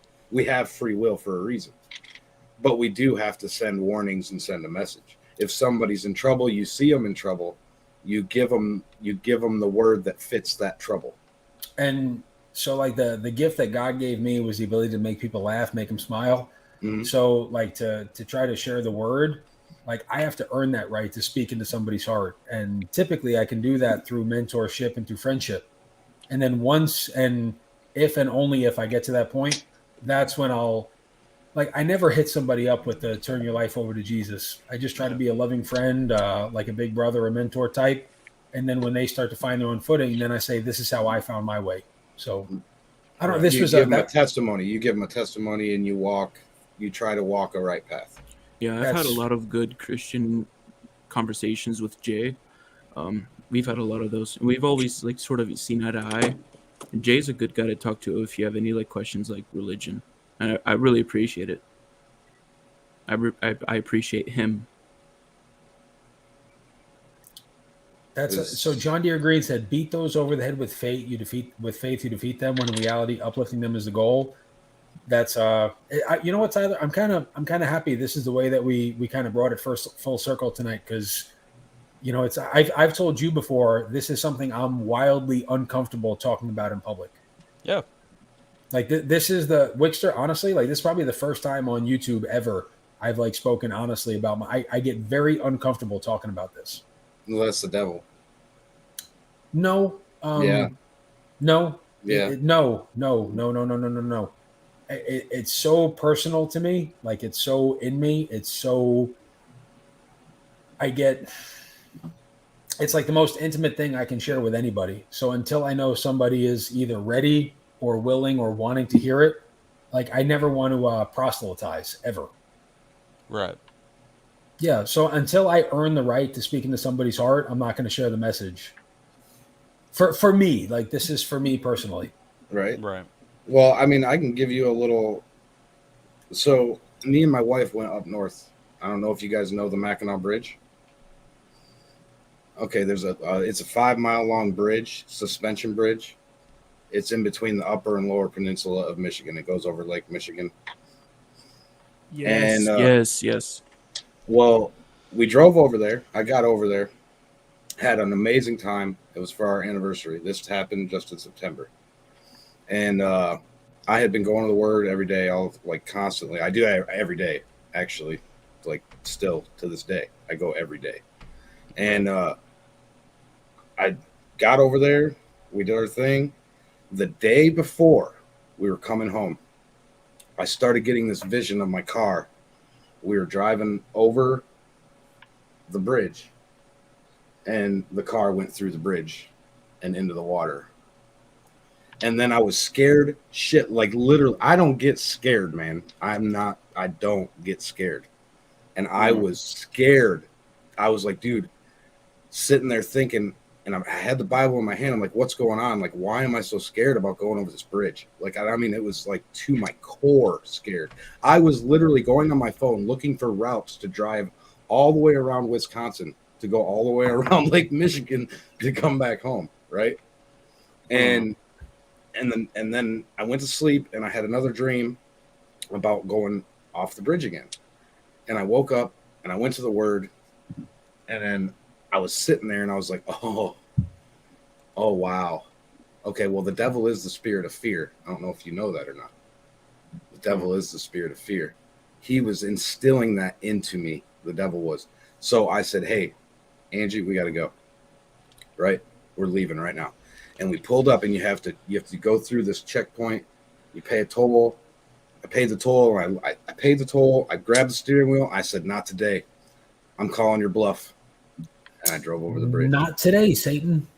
And I'm just saying it's a real life thing. Satan is real all day long. Yep. He lives here with us. You can touch him right in front of you. That's how close he is.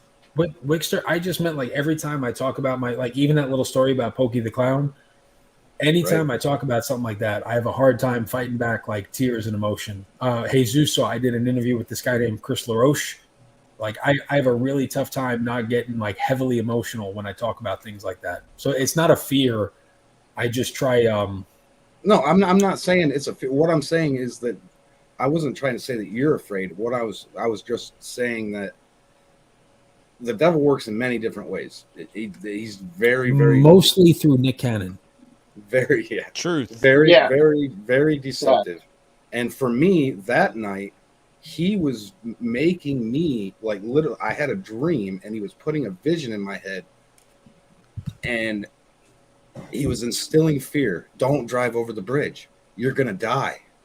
you're going to die if you drive over that bridge. It was instilling that in my head as far as I was looking for routes to drive around Lake Michigan. You know how far that is? That's a long ways. You're talking like a 15-hour drive from a 5-hour drive. So who would like to pray us out of tonight's little live stream? We closing out with a prayer? Do you have an issue with it? No, I don't have an issue with it. Do you ever do that?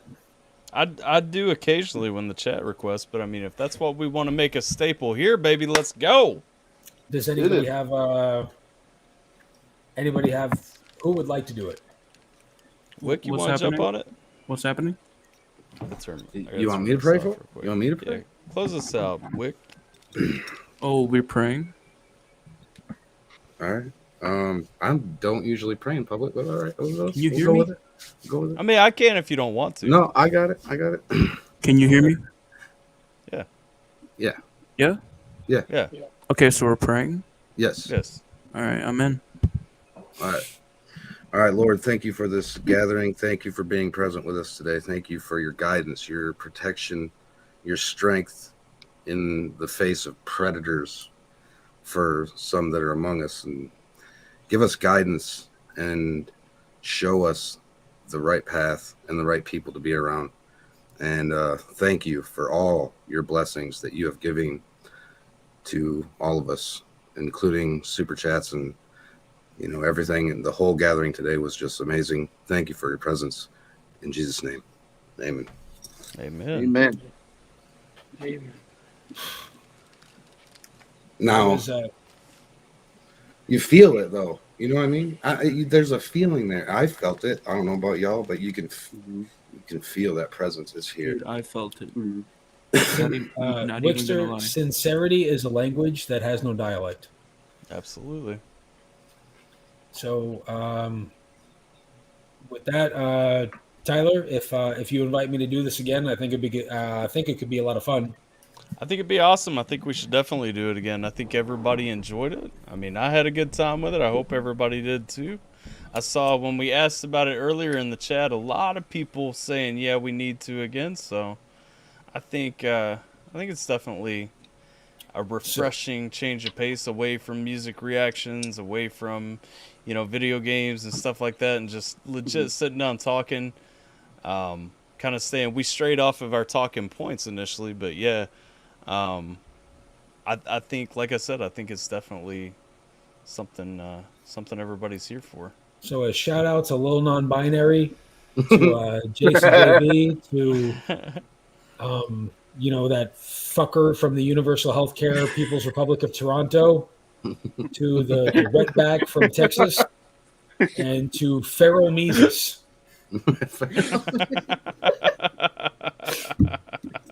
Well, thank you, Ray, for that beautiful closing there. A beautiful closing. That's man, it's somebody once told me once, you can become so godly that you know earthly good, and I hope that God never takes me in that direction. He keeps me rough around the edges so that I can reach the most wayward of his flock. I'm a scumbag at the end of the day. Most of us are. Oh, we all are. So I try to stay as close to that guy as I can be, because it took somebody like that to reach me when I was at my low point. Yep. Amen. I feel that. Yeah, absolutely. Yeah. Oh, and Tyler, real quick before you close it out, if you have a minute tomorrow, hit me up so we can talk. I will do. And Tyler, you also need to hit me up, bro. Will do. What does AT mean? AlphaTyler. Okay. Start a podcast, AlphaTyler. That's what Cam said. Yeah. That'd be dope.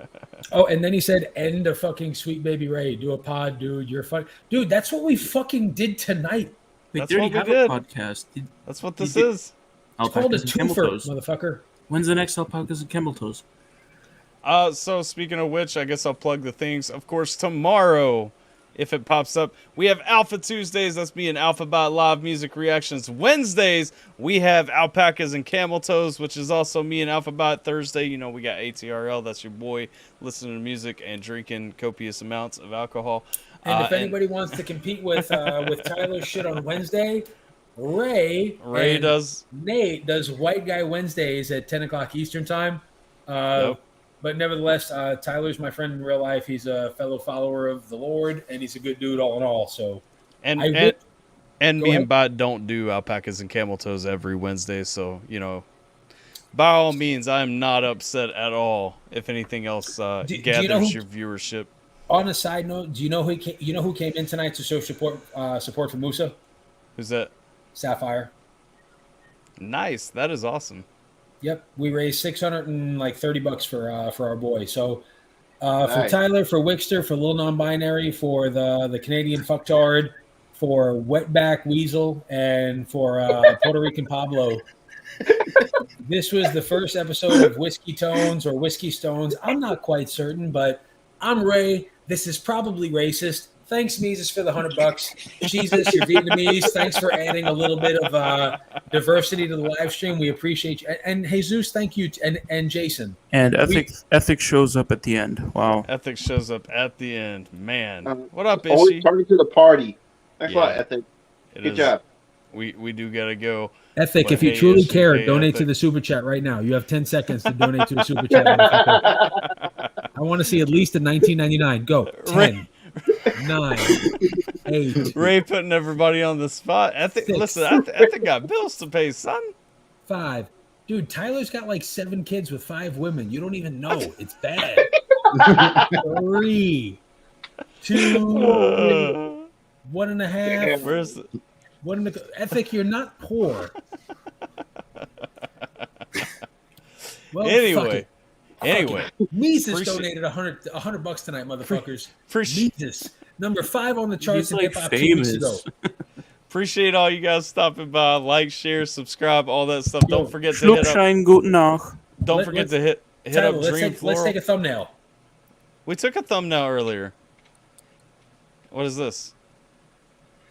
I don't know. What do we do? Everybody do a face, or you do a thumbnail, so you have something to post. Ha! I think I freeze framed it and got it. I was a thought lot we all quicker did this time. the fingers. Didn't we do Hey, the Ty, fingers? shout out, bro. Shut up. Hang on, I'm not looking at the screen right now. What are you shouting Really out? hairy Ethiopian gringos? What the fuck does that mean?